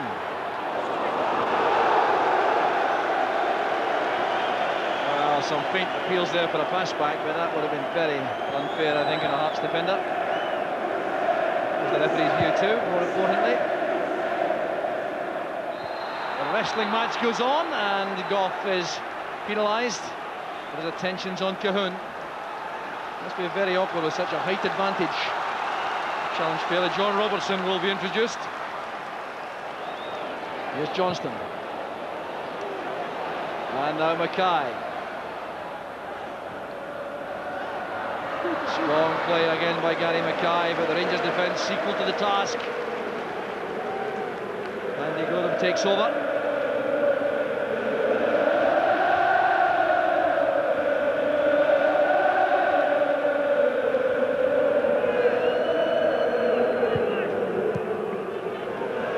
Fifth game between the two clubs this season. Last two won by Hearts. Ibrox by 3 goals to 0 and Tynecastle by 2-0. Previously, Rangers won both matches, 4-1 at home, 2-0 at Tynecastle. So this decided going Rangers' way. And the prize is the Scottish Cup. Brown surging forward again. Bruno required help there from McManus. Laudrup, McClellan, back towards Ferguson. Poynton read that well for Hearts. Poulton, skipping away from McCall. Now Lawrence. Held up well by Goff. Gascoigne takes over. Brilliant play from Gascoigne. Now McCall. Jury free again on the left. Well, he had Laudrup and McCall in the middle. Jury not quite so deadly, coming in off the left like that. Hearts will make a change. It really is. It's a good move by Rangers. God Jury gets himself in a good position. There's a couple of options open to him. I think he goes for the wrong one. Doesn't hit the target, but a ball across the face of the goal that he had supporting players might well have been better, but you know, for Hearts at this minute, Jock, it's really dangerous because the Rangers seem to be able to attack it well, And really, Hearts at this particular moment don't seem to have any answer. Pasquale Bruno looks disbelievingly towards the bench as he's withdrawn to allow John Robertson to come on. So, a total change of tactics for Hearts. These supporters muted, as you might expect. But it looks as though Hearts are going to have back four: McPherson, McManus, Ritchie and Poynton. And they're trying to get three up front: Lawrence and Robertson, with Cahoon on the left and Johnston on the right. Total change of tactics now. Well, Hearts have to do something drastic. That's for Jury, another chance. Get it in well. Dave McPherson cuts off the cross.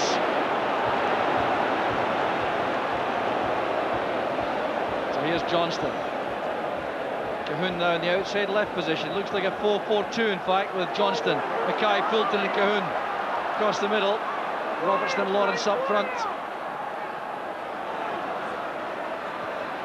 Lawrence now to Cahoon in his new role. John Brown's header goes straight to Poynton. Well tackled by Ferguson. Gascoigne with Jury ahead of him. Laudrup coming on the left-hand side. 3 against 3.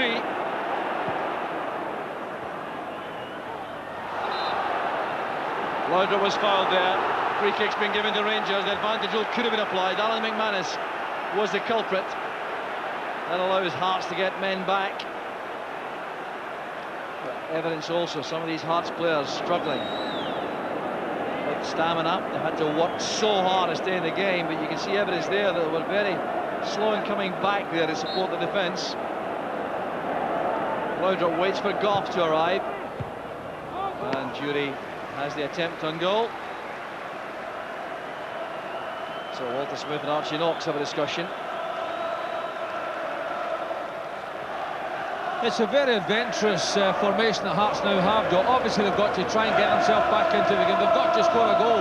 But I think with this formation they've got now, the big danger for them is the way Rangers are playing, they're going to be able to cut through that back four at ease. This is McCall, away from Mackay. Forward comes Robertson. Laudrup makes space for himself, but turns straight into Mackay. Advantage applied there as Poynton takes the pass from Fulton. And now Hearts are exposed. Brown comes forward, leaves it to Gascoigne. Jury to the right, Laudrup to the middle. Trying a little bit too much on the ball that time, Gascoigne. Eased out by Fulton.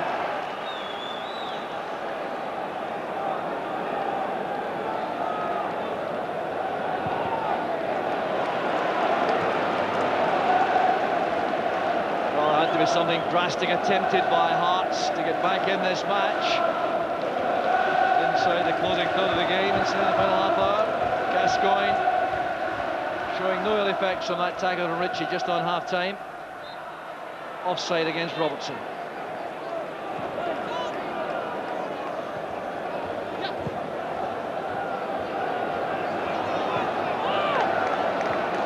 Possession retained with ease in that position.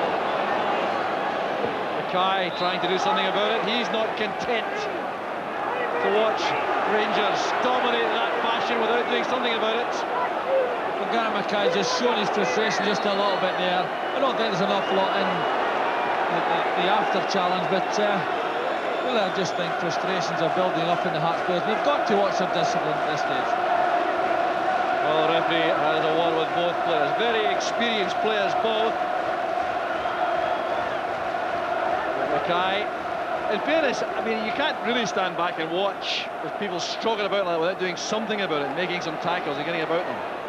I think you've got to be able to time your tackles just a little bit better, because you're going to put your team in more trouble. You commit a rash challenge at this stage, you're liable to get sent off, and that's not going to help your team. Gascoigne finds Jury. Both former Tottenham players, Gascoigne and Jury.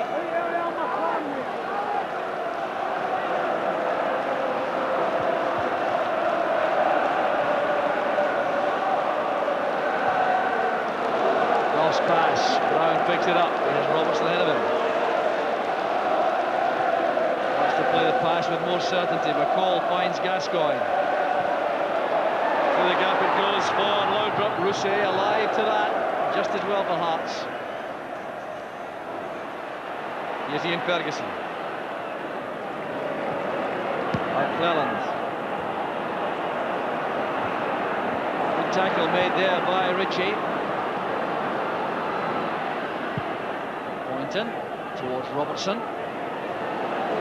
Well, the front two really at the moment working on scraps for Hearts.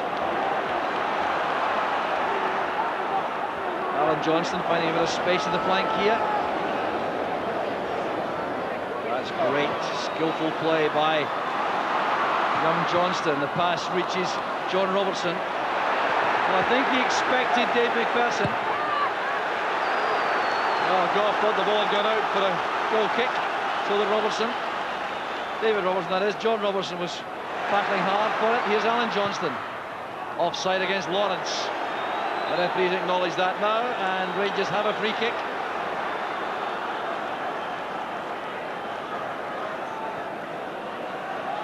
One of the tragedies for Hearts, when you see Alan Johnston in his natural position, he looks so talented, he's got the ability to take defenders on, but really he was miscast in that role of trying to contain Paul Gascoigne. Oh, fairness to Jim Jeffries, forced upon him somewhat by the early injury to his captain, Gary Locke. Carelessness there by Ferguson, allowing Cahoon to take possession. Inside is Lawrence, good running there by Poynton. Great engine, Neil Poynton, gets up and down that left-hand side so well for Hearts. Even when they've gone to a back four, he's still supporting. He's certainly worked hard throughout this game. He's been prepared to break forward. He's so unlucky here not to get a ball into the middle.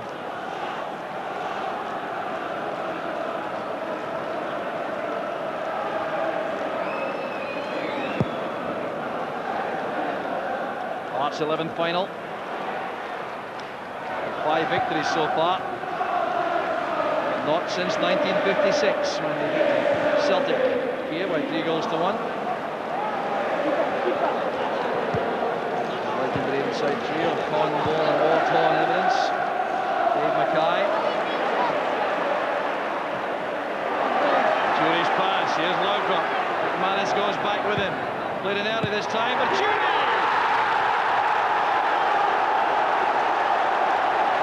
Well, that was a beauty. And no more than Rangers deserve. They're totally in command.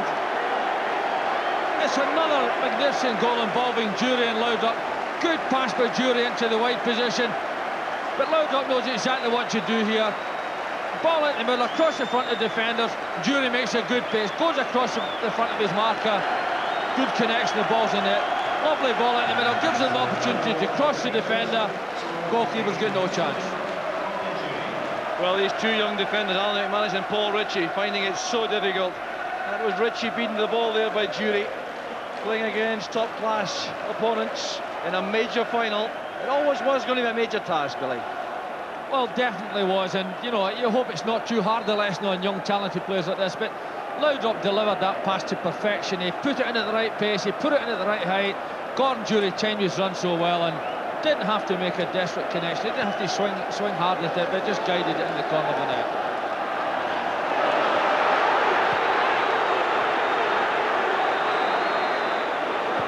Jury's pass, here's Robertson, he's on his own here now. A little stumble giving McManus the chance to recover, and Robertson's gone down. It looks as though he's twisted something. He's on the ground as Hearts bring the ball out.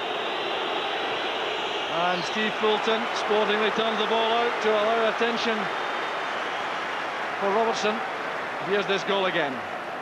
There's the initial pass, but look, Laudrup knows he's sized up the situation, he knows what to do, and he delivers this ball into the middle with perfection. But all credit to Jury, he's timed his run brilliantly, knocks it into the corner of the net.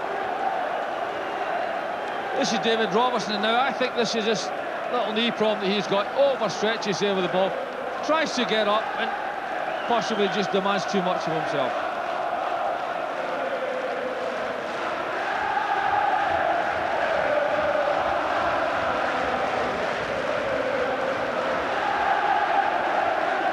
So the celebration started early here at Hampden among these Rangers fans.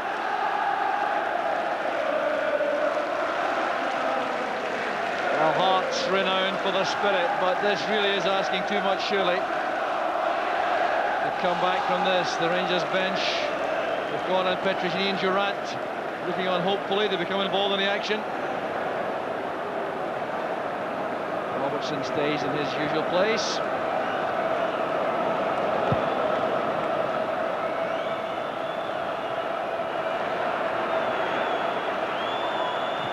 McLaren put under pressure by his old teammate John Robertson. McLaren, more than 7 years at Tynecastle, exchanging pleasantries there with Andy Gorham. Really thought Gorham should have done more to help him there. I think he's asking just a little bit much of Andy Gorham there. Look at those fans, they've come here to celebrate, and they haven't had an awful lot of excitement for them today, but they're prepared to show the team how much they want them to do well. There's Robertson, blocked by McLaren. Oh, a defiant show from the Hearts supporters, with the flags, the scars waving. Despite being down by 3 goals to 0, here's Johnston. The block was made by Robertson. Oh, and Johnston, just about as skillful a player as there is in the country at the moment, with the ball at his feet attacking a defender like that. Goes both ways with such ease. Great sleight of foot. John Robertson maybe reflecting this could be the last chance for a cup winners' medal. Gorham with a punch. Not quite what Jury intended, but it's effective. Jury against Mackay. 4 against 2. Here's Laudrup. This could be the 4th. Gascoigne. Great block by Rousset. Excellent goalkeeping. But every attack from Rangers now carries menace. Well, they're breaking it well here, aren't they? And really, you know, I'm surprised Michael Laudrup delivers so many good passes. That one just overhit it just a little bit. And all credit to Rousset. Good save. Or even his brother Brian. So the linesman flagging in the far side. That's Jim McBurney from Dundee. It's his last match. The senior official retires on the age rule after the match. There he is, giving his instructions to Laudrup. Calling over referee Dallas, who's making sure the players retreat the full 10 yards. There's Paul Gascoigne. Easy catch for Rousset. Well, I reckon he may play the end of his career and never make another mistake like that, Billy. Cost the second goal. Yeah, that's the problem with being a goalkeeper. You make mistakes like that, it's highlighted so much, particularly in the cup final. But he's been a tremendous signing for Hearts, and I really think an awful lot of their rise to what they have achieved this season has been down to the fact that he's been so stable at the back. Gascoigne and Laudrup doing a bit of showboating here. That's for Jury, but Rousset again will win that.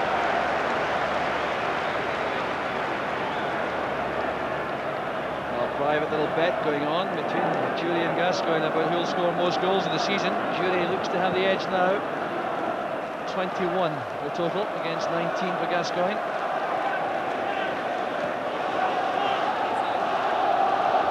There's Alan Johnston. Back with Fulton.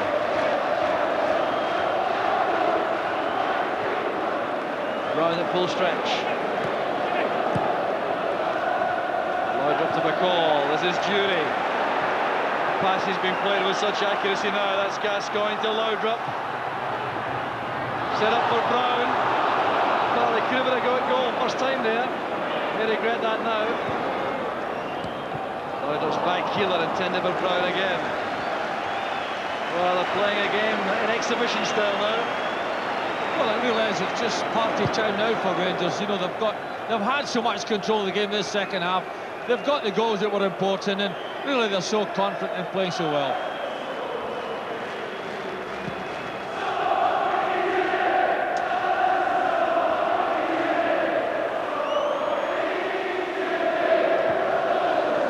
There's David Robertson. Across it comes to McLaren.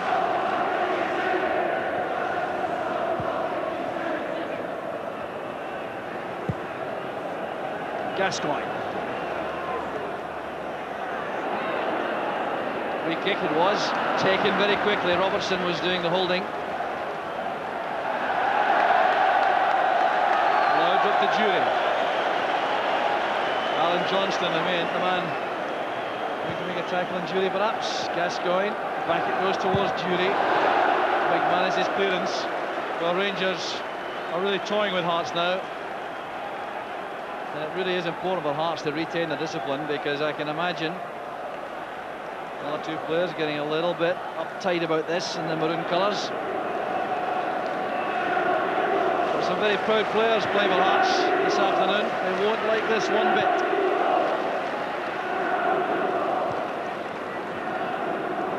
Poynton. Coulton's pass. Cahoon.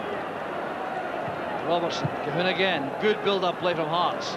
Lawrence back to Coulton. Shooting chance perhaps.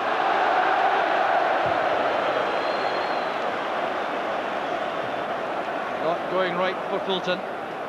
Started out as a very promising man with you at Celtic, Billy. Yeah, he is a talented player, and really I think that I always felt that he had much more to achieve than what he has achieved. You know, perhaps he just lacks that little bit of confidence and belief in his own ability, but he really has. He had the ability as a young man to be a really outstanding player. Jury took a knock there, and the challenge with McPherson. It's back with McManus.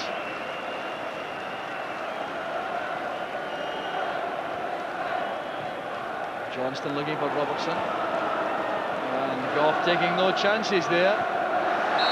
Well, perhaps didn't hear anything coming from Andy Gorham.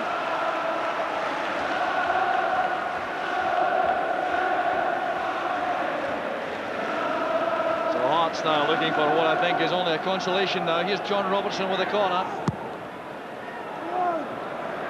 Goes McPherson. Kick over the ball.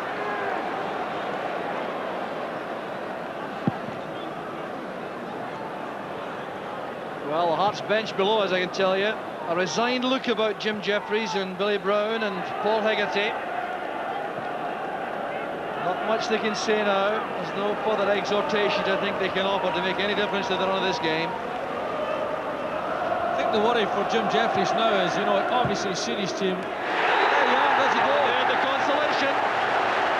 John Cahoon with a thundering drive, catching out Andy Gorham.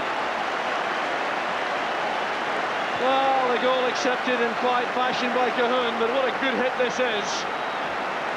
The Rangers are just a little bit careless here, a little bit casual. But what a strike with John Cahoon. Might give some fire to the rest of the game, because it gives Hearts that little bit of credibility back. And I think that's what at this stage, just before the goal, I think Jim Jeffries will be pleased that not to lose any further, because I think his credibility was going to get knocked there. But the goal has now given him a chance to get something back from it. John Cahoon with his 7th goal of the season. Goal coming 14 minutes from the end. Well, Alan Johnston has gone down after the clash with Gascoigne, who wants to conduct a discussion with Alan McManus on the way back. Here's Cahoon. Is there to be a twist here? Could Hearts get another? McLaren did well with the tackle. This is McCall. Will that sting Rangers, I wonder? Here goes Jury using his pace, holding off McManus.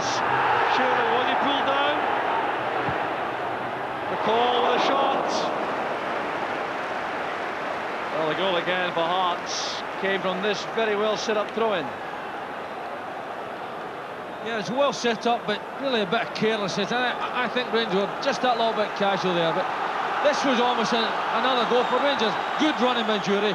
Just thought at last minute, and Stuart McCall knocks it past. And some request for a penalty there when Jury went down under pressure from McManus. I wonder also if that goal was slightly deflected, seeing it again from behind the goal. Here's Cahoon. Obstruction.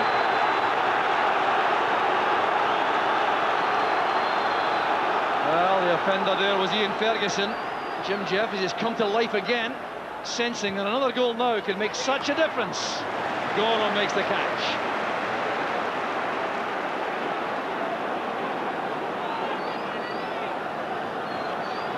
arguments going on in the field. Ian Ferguson and John Brown not too pleased with each other. Alan McLaren intervening. Jury on his own again against McManus. Needs some help now. Laudrup provides it.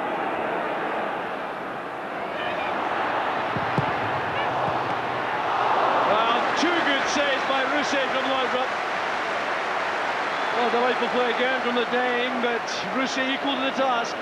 It's tremendous attacking play once again by Laudrup. But all credit to the goalkeeper. Blocks the first one, blocks the second one, and really did well for his team there. Well, Jim Jeffries has lost that resigned look he had a few minutes ago. That goal has changed things.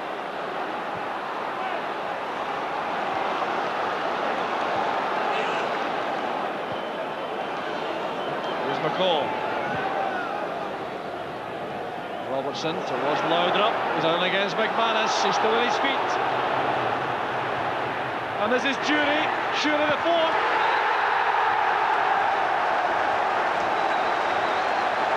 It looks so easy.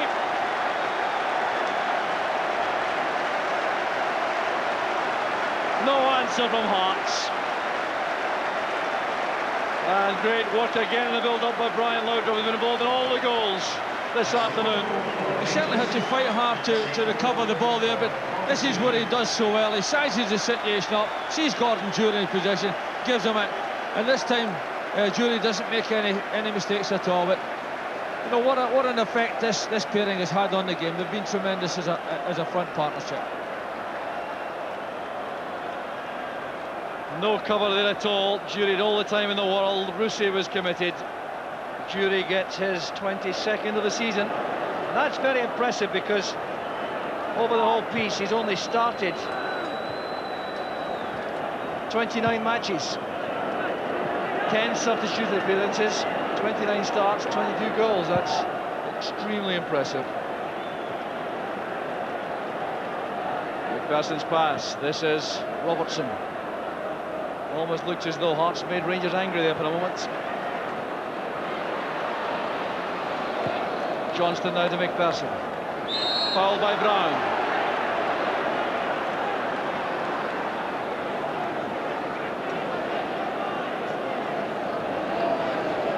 So Hearts with a free kick, which Steve Coulter will take. The wall has to retreat, the two-man wall. If indeed it is to be a wall, no, just one there.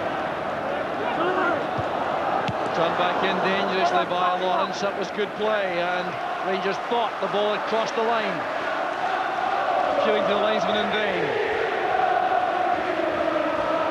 Goal kick was given. Moyton thought it should have been a corner.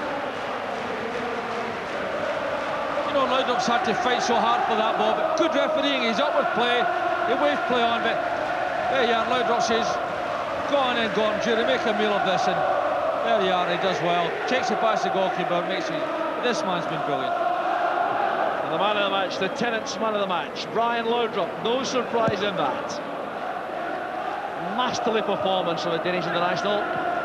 Scored 2, made 2, and he's tortured this Hearts defence all afternoon.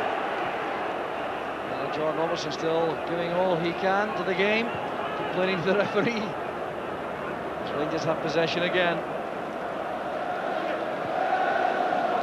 Well, I think when we look back in the game, and when Hearts look back in the game, they'll look in the moment when Gary Locke twisted his knee as being utterly crucial to the way the game ran. Forced them to make changes they said they didn't want to make. Decision goes Hearts' way. Here's Fulton.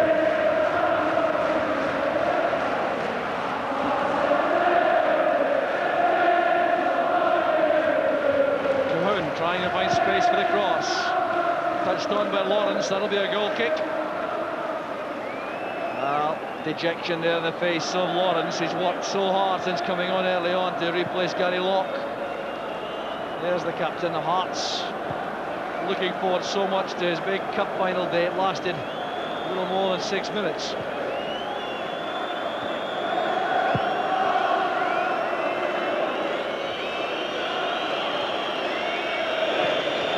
Robertson back to Brown.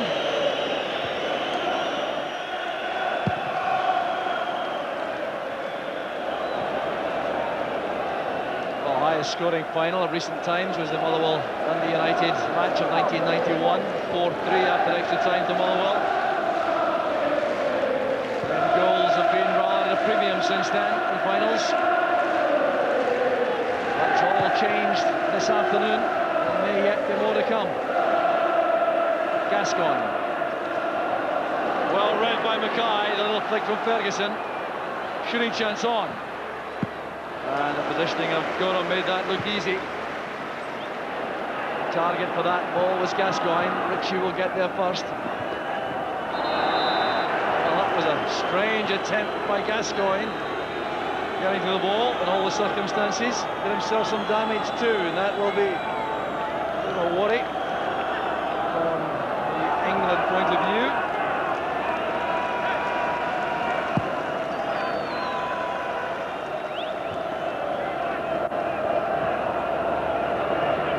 Determined play there by Richard Gough. Cole couldn't get there. Here's Johnston now. Robertson goes to the right. McPherson. Well, the former Rangers player slicing that well wide. Disappointment for him. Alan Johnston hasn't quite had the opportunity this afternoon, except in flashes to show his remarkable close control.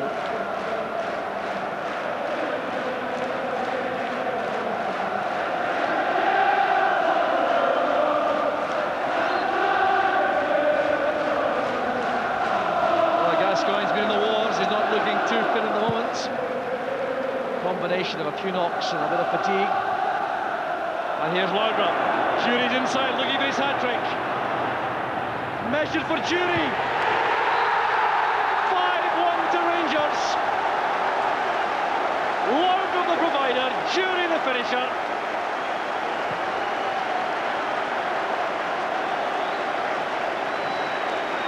Well, the face lights up. Rangers manager. He knows that the season is ending on the highest of notes. Magnificent play from Rangers. It's that combination again, isn't it? But, you know, Laudrup does so well, but Jury really breaks his back to get up here, and Laudrup once again just delivers that ball perfectly in the middle. Thank you very much there, it's in the net. Well, Laudrup looks up here, sees exactly where Jury is, and lays this on a plate for him. And Jury knew all the time there's only one place that would finish. Well, in the meantime, Richard Gough has gone to the bench and suggested to Walter Smith, I think, that he takes Paul Gascoigne off, because he's certainly not running freely. Little reason to keep him on in these circumstances. Headed away by Brown. McCall. Laudrup. Robertson goes ahead. Anything could happen now every time Rangers come forward. A goal opportunity coming up.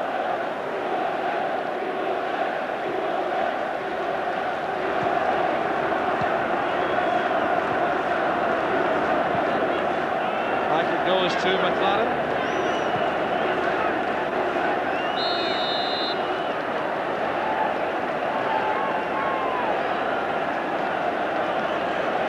And the changes to be made. Paul Gascoigne is being withdrawn. We'll have to wait till the play stops.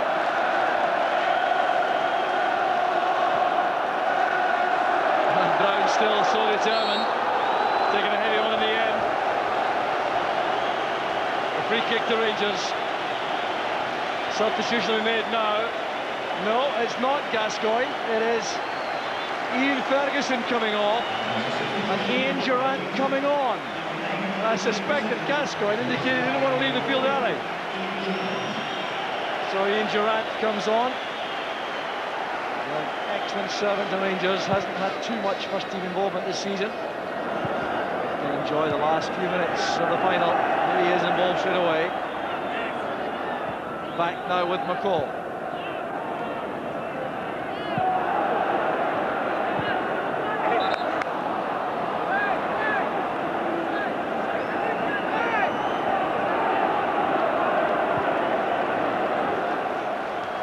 So Durrant just out for a little bit of a warm-up, really, in the closing minutes.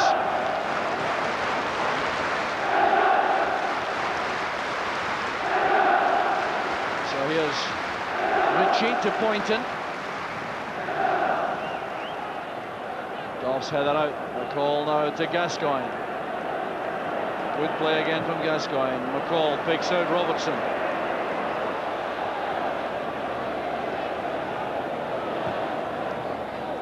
Looking for Jury, I think. McCall wins it back. This is Durant. Well, that would have been some introduction to the game. A goal so quickly, but Rousset made a good save. This is the worrying thing for Hearts, because even though the score is as the game's almost finished, Rangers still seem so sharp and so determined to get more from it. McLaren at full stretch here against Cahoon. Cahoon took a knock there against his old teammate. This is Poynton. Robertson free on the left. Lawrence waits in the middle for the pass. Coulton also arriving.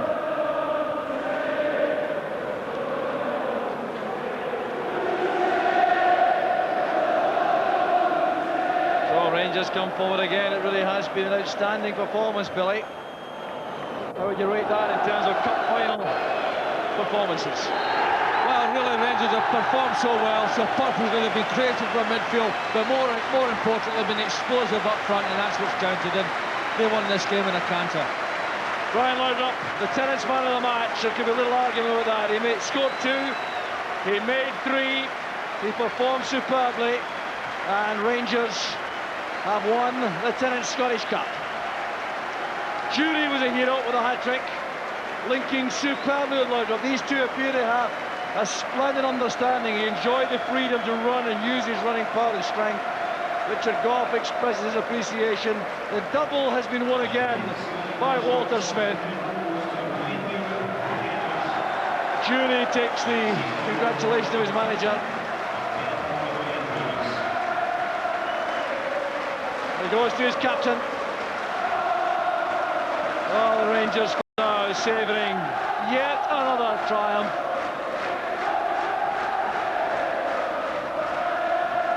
So the celebration will go on for a long time here, but the final score, a sorry one for Hearts. Hearts 1, Rangers 5.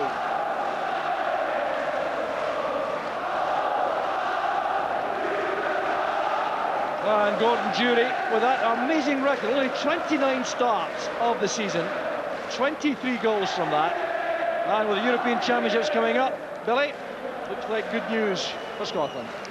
Well, certainly we could do with that type of performance in the international sense, and really he played so well up front, and he played like the type of player you would want in an international game, because he wasn't a true centre forward. He played away from the areas, but prepared to run in behind defenders, and really had a great game. And down below is there, his 11 is with Walter Smith. Well, she was, he will be very shortly, and she's arrived there to speak to Walter Smith, the Rangers manager. Walter, congratulations, you've done the double, and in the end more comfortable than you could have imagined. Well, I think the second goal maybe made the difference in the game for us, and from then on we were always liable to catch Hearts in the breakaway, and I'm very pleased for the boys, because every time there's been a challenge they've matched it, and a terrific achievement by them again. A hat-trick from Gordon Jury, it bodes well for Scotland of course too. Well, that's it, he's been playing really well for us, and you know, his goals were terrific there. Good build-up. Brian Laudrup involved in everything as well, so pleasing performance from our boys. Once again he proved, Brian Laudrup, that he's the man for the big occasion. Well, he's been a terrific player at the time he's been at Rangers, and we're delighted to have him, and if he keeps turning in performances like that, long may last. You look ahead to next season, Walter, you're going for 9 championships in a row. How many more new players can we expect at Ibrox? Hazel, I'm just happy that we won the cup again and won a double. Got a few weeks now to think about next season, so we'll do that then, but we'll go and celebrate tonight. Hope you have a good time tonight. Thank you. So the disconsolate Hearts players go through, collecting their runners-up medals. Well, they came here with very high hopes indeed.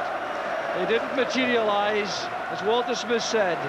The second goal in 49 minutes, given away by this man, Gilles Rousset, so frequently a hero for Hearts. But that was the second and crunch goal, I think.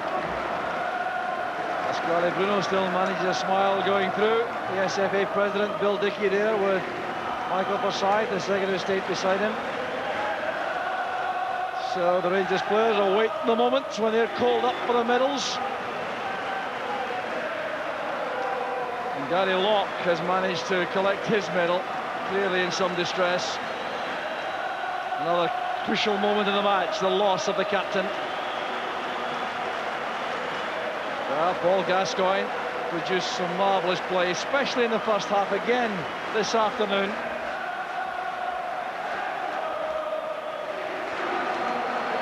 He really is an amazing player, isn't he? And he and Laudrup have been absolute stars for Rangers this season. In many games that were very important, they were the ones that carried Rangers through, and certainly in this game, Laudrup's display was absolutely brilliant. So the big moment still awaited when Richard Gough leads Rangers up to collect the Tennent's Scottish Cup. Match officials come up. Hugh Dallas from Motherwell, who handled the game very strictly and very efficiently. Bobby Orr, FIFA linesman from Kilbarchan. Jim McBurney, his last match as a senior official. And same applies to Louis Thur, the fourth official. So the Hearts players go to their fans. They've given them a lot to enjoy this season. And while the day fell apart for them, rather, they still have given a lot of satisfaction, a lot of hope for the future to these Hearts supporters. So many young men in the side. So there is the Scottish Cup bedecked in red, white and blue as Richard Gough appears. They hold it aloft. His third winner's medal. The double has been completed once again. Andy Gorham, his third winner's medal also. And for David Robertson, the fourth time he's been up there, once with Aberdeen. The handshakes along the line here. Totally convincing Rangers performance. They started calmly and cautiously. They built up as the game went on, took the lead in 37 minutes through Brian Laudrup after wonderful service from Gordon Durie. And from the moment Gilles Rousset allowed that ball to slip under his body in 49 minutes, the result was never in doubt. Ian Ferguson scored the winner in 1987 for St Mirren. Laudrup gets his first winner's medal. Eric Bo Anderson, who wasn't involved. Alec Clellan is a winner for Dundee United 2 years ago. Gascoigne completes the double, FA Cup and Scottish Cup. Goran Petric goes through. He won with Dundee United also. John Brown, third winner's medal. McCall also worked like a Trojan again in midfield. And Alan McLaren collects his first winner's medal. He'll have some thoughts later on, no doubt, for his former Hearts colleagues. The goal-scoring hero was Gordon Durie. The cup final hat-trick, a moment to be remembered throughout his career, and Walter Smith looks on with calm satisfaction as his player collects their medals.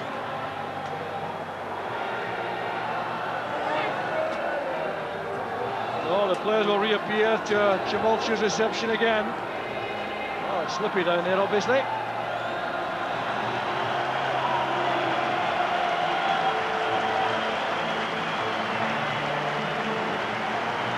The photographers gather round the Rangers team now.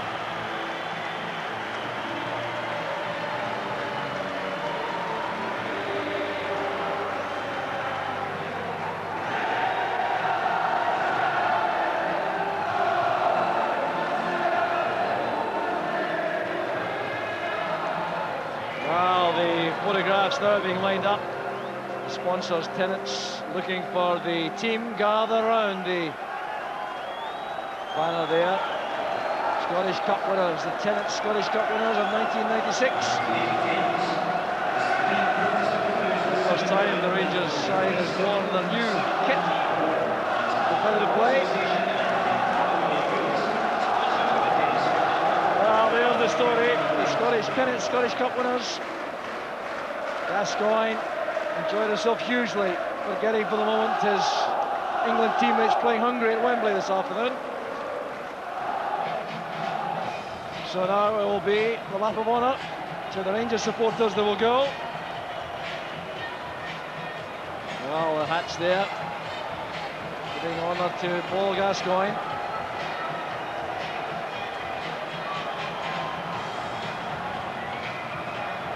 Well, who would have believed it, Billy? A 5-1 victory in the cup final. Lots of folk tipping Hearts.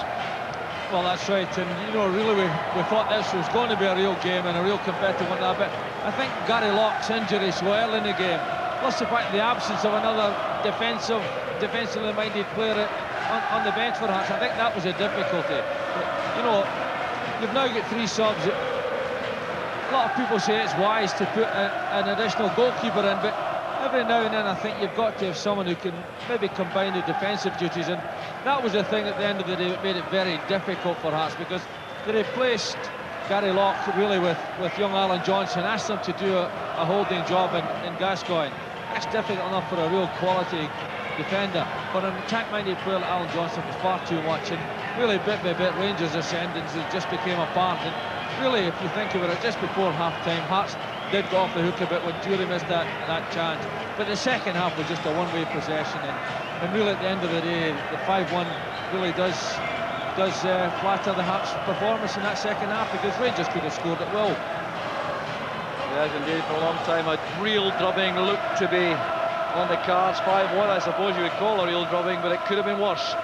Every Ranger attack in the second half carrying menace and goal chances appearing all the time.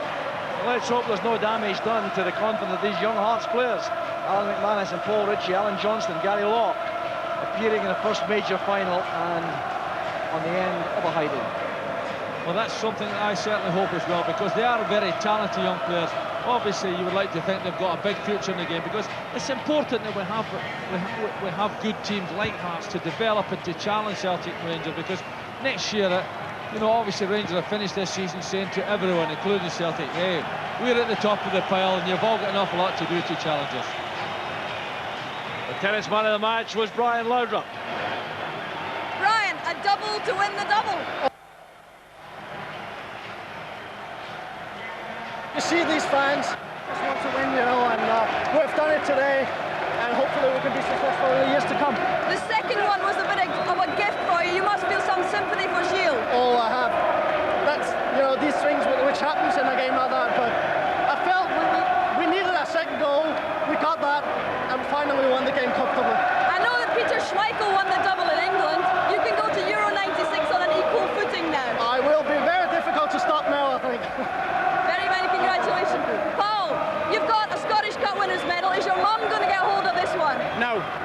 So they've one little look at it through a cabinet and that's it. I'll show the one in the trophy room, so we won't get a look at this. But no, great. Brian Laudrup, outstanding, out of this world. Gordon Jury, fantastic. Brilliant. Credit to the lads this time, not me. Is it beyond your expectations in your first season, Paul, a double? I don't know. The lads have been doing it for 8 years, just about. It's just nice to be amongst them this time. Looking forward to seeing it Euro 96 and perhaps scoring against some of these lads. I don't know, they seem to be celebrating quite well, so I'll take it easy maybe. Okay. All the best, Paul, thanks. So Brian Laudrup and Paul Gascoigne reflecting their satisfaction at the performance this afternoon. And the Rangers supporters all staying here to savour yet another triumph under Walter Smith. Really had an amazing record in management. It may be that there is a big budget to spend, but it has to be spent wisely, Billy. Well, I mean, it's amazing that Walter's been knocked. He's been criticised, but, you know, his record stands for itself. And really, I think his tactical aspect today was good as well, because he didn't go headstrong at Hearts. He played it nice and tight at the back. He made sure they weren't going to lose anything early and just allowed his players to develop once they had the confidence to go forward. And once they got that first goal, then they really only won winners. But all credit to him. It's a tremendous record that he's got, and who would dare criticise it? And the Rangers captain, Richard Gough. Better be quick, you don't want to go. No problem, Richard. Richard, that's about the 12th time you've lifted a trophy as Rangers captain. I guess the feeling gets better and better. I can't describe it. Fantastic support again, once again, you know. But it gets better every time for me. I mean, I don't know how many more of these occasions I've got left, but I'm just savouring every moment of it. In the end, far more comfortable than I think you could have imagined. Yes, I thought so, but we played well with it, you know. And we took our chances. We were quite clinical. But he said, to be fair, if it wasn't for a Rousset, it could have been a lot more. Yes! Thank you, Paul.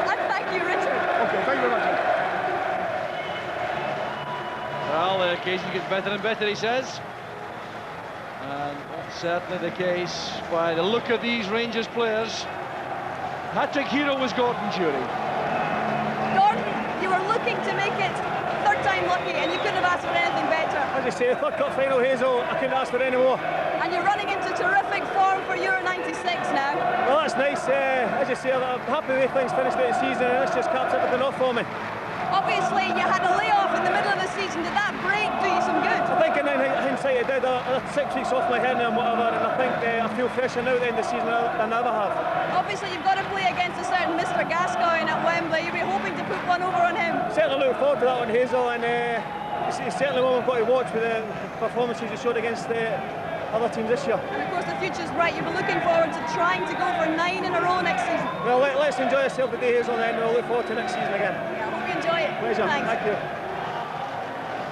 Marvellous performance from Gordon Durie. His finishing groove was there. The one good chance missed just on half-time, but that was counteracted by the error by Gilles Rousset in 49 minutes, allowing Brian Laudrup to make it 2-0 to Rangers, and that ended the Hearts' hopes. So they're clustered round Brian Laudrup down below us. Interviews, photographers, the man of the moment, the hats, the headgear becoming even more extreme as the celebrations go on. And they're down there talking to and sharing the moment with the disabled fans. Always a very happy aspect of the occasion.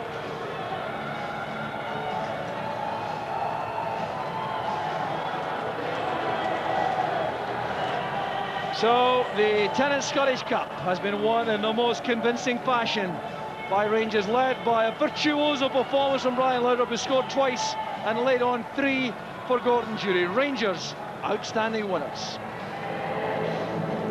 Yes, and it's good to see that grand old cup final tradition of players wearing daft hats in the lap of honour is very much alive and well. 5-1 it finishes to Rangers. You can't get a more comprehensive victory. Well, in fact, that's the most comprehensive since 1972 when Celtic beat Hibs 6-1. Dixie Dean scored a hat-trick then. Gordon Durie did the same today. And I think we've seen, well, one of the great individual cup final performances, haven't we? Yeah, I felt it was a super performance from Rangers throughout their team. They were good in every position. They were very good in certain positions, but they were out of this world with Brian Laudrup. I thought his performance today was sensational. Gordon Durie, I felt in the second half, had a tremendous second half. You know, we're getting a wee bit critical with him at half-time, and Eamon actually doubted his credibility in terms of scoring goals. He went out in the second half. Not only did he score goals, but he brought other players into play. His touch was excellent, his movement was great. And between him and Laudrup, they really carved Hearts apart in the second half. Yeah. How did you know him? And you said that. He said he'll probably go out in the second half and score a hat-trick, and he did. Yeah, that's right. That was a prediction I didn't really want to come true, but I think you would have got a few bob in that, actually, and if you'd baked a bet. But let's pay tribute to Rangers first of all. Laudrup and Durie in the second half were just fantastic. And Laudrup, I mean, it was like a hot knife through butter in the second half through the Hearts defence. It really was frightening the way he took players on, beat them at will, set up chance after chance after chance. And okay, the mistake by Rousset certainly set the ball rolling, but you've got to pay credit to these two players. The Rangers team are very, very strong in all departments, and you just felt that Hearts really didn't get going at all. And I think if you're a Hearts player, you can't really complain too much if that happens. I think it's a far more bitter feeling that if you lose, say, a goal in the last minute through a controversial penalty or something like that. Over the 90 minutes, Rangers were the better team, and I think the Hearts players would just have to hold their hand up and say that was the case. Yes, and perhaps Gilles Rousset relieved that the scoreline wasn't 2-1 in the end, because it really was an awful howler to let in that Brian Laudrup goal, which made it 2-1 just 4 minutes into the second half. Sadly, he made a mistake in the semi-final as well, Willie, against Aberdeen, didn't he? Yeah, he did. They got away with it this time, but as Brian Laudrup says, Rangers needed the second goal. You know, and really, you can't do that in cup finals. It's so vital, so important that you've got someone really reliable at the back. And, you know, from that point onwards, Rangers really dominated and took the game by the scruff of the neck. Yeah. You know, Laudrup obviously showing good skill out there, but he would have been disappointed with the cross, and really, you know, Russia should do better there. You know, he's got to save that one. And it's almost reminiscent of Kenny Dalglish's famous goal through Ray Clemens' legs, isn't it? And so ironic, Eamon, because as we said before the game, he's had an outstanding season for him. He has. I mean, talking to Hearts supporters who are going to the games week in, week out, I mean, he really became a hero, a cult hero with them. He's just been so good. I mean, that's something he wouldn't do in training. You know, year after year after year, you just don't see that happening, and unfortunately it waited until the cup final for it to happen, you know. And that made it 2-0, and then came the Gordon Jury goal, which in fact made it 3-0. But again, Brian Laudrup created every single goal, scored 2, made the other 3. Now that's some performance, Willie, isn't it? It is. There's no doubting about his creativity and how he can manage to produce these performances. Sometimes in front of goal, though, I still feel that he could score more goals if he would have a go himself. Well, they tried to set up Gascoigne for one today, and we all said he should have taken it himself, didn't we? He should have. He'd scored 2 goals. You would think any player out there would want to score a hat-trick in a cup final. He gets himself into a position where really he should have a go at goals, but he wants to set Gascoigne up. Perhaps, you know, you're really being overcritical because he's a fantastic player. Here's the goal that made it 3-0, in fact, made by Laudrup, scored by Jury, the first of the hat-trick. What about this one, Eamon? Yeah, I mean, it was a fantastic goal. I mean, it's goal of the season stuff. It's all one touch, out to Laudrup, and again, looks up, ball in, Gordon Jury, sorry, flicked with outside of his right foot. Terrific goal from start to finish. And all one-touch stuff, as you say. And at that stage, well, I think the cup was won, wasn't it, when it went to 3-0. And even at that stage, at 2-0, you felt if Hearts got a goal back, they had a chance with it, but they never really looked like producing it, did they? No, they didn't, and you know, this sort of a play is what Rangers produced in the second half. But again, Jury really setting the play up onto Laudrup, and then it's played into the box, and Jury there to finish. But a really super performance by them, and some, you know, 2 individual performances that certainly it was a pleasure for me to be here to watch because it really was that good. It was, yeah. And Gordon Jury, as Jock was pointing out, has scored 23 goals in something like 29 appearances, having missed a lot of the season through injury. Well, that's right. Quite a strike rate, isn't it? It's a fantastic strike rate. I mean, they scored the 3rd goal, and really they started to play some exhibition football, Rangers. Football that you've possibly never seen in a cup final for years. Well, I've never seen in a cup final. Keeping the ball up, flicking it through legs, back heel. And, you know, it was one of those, you know, as a Hearts supporter, I suppose I was thinking, oh, just finish the game, you know, finish it off. But then, you know, Hearts got a goal back, and there was a slight glimmer. Of course, then Rangers stepped up a gear again. Yeah, let's see John Cahoon's goal then. Just perhaps the hint of a deflection about it, but it was a good shot, Willie, obviously. It was a good strike, and watching it afterwards, we did think that there was a deflection, but, you know, it's a good throw-in. It's thrown in, it's laid back to John to have the strike at goal, and it's a very difficult angle he's having the strike from. But obviously they've worked at it in training, and you know, Poynton, who can certainly throw them long, throws it in, and it's just laid off for John to have a strike. Yeah, and I think it just takes a slight deflection, but even if it hadn't taken a deflection, I think Andy Gorham would have been hard pushed to get anything on that at all. So it's a very good goal from Hearts' point of view. And it gave them a lift at the time, although you were always a bit concerned that if they were going to throw players forward, throw too many players forward, that Rangers had the capability of hitting them in the break, and that's the way it worked out. And the players they have, I mean, you honestly can't see Celtic stopping them at all, and I think Celtic or anyone, yeah. The 4th goal, again, it was a Laudrup-Jury combination. Laudrup made it, Jury scored it, and here's how it looked. Again, Laudrup with his pace, getting in behind the defender. Alan McManus, a rather desperate tackle, and across the face they go. You think he would have hit it first time there, but rather casually takes it round the goalie and sticks it away. It was a great finish. Yes, it's good from a Scottish point of view, because we're obviously struggling for strikers for Euro 96, Willie, and we've got one in form, hopefully.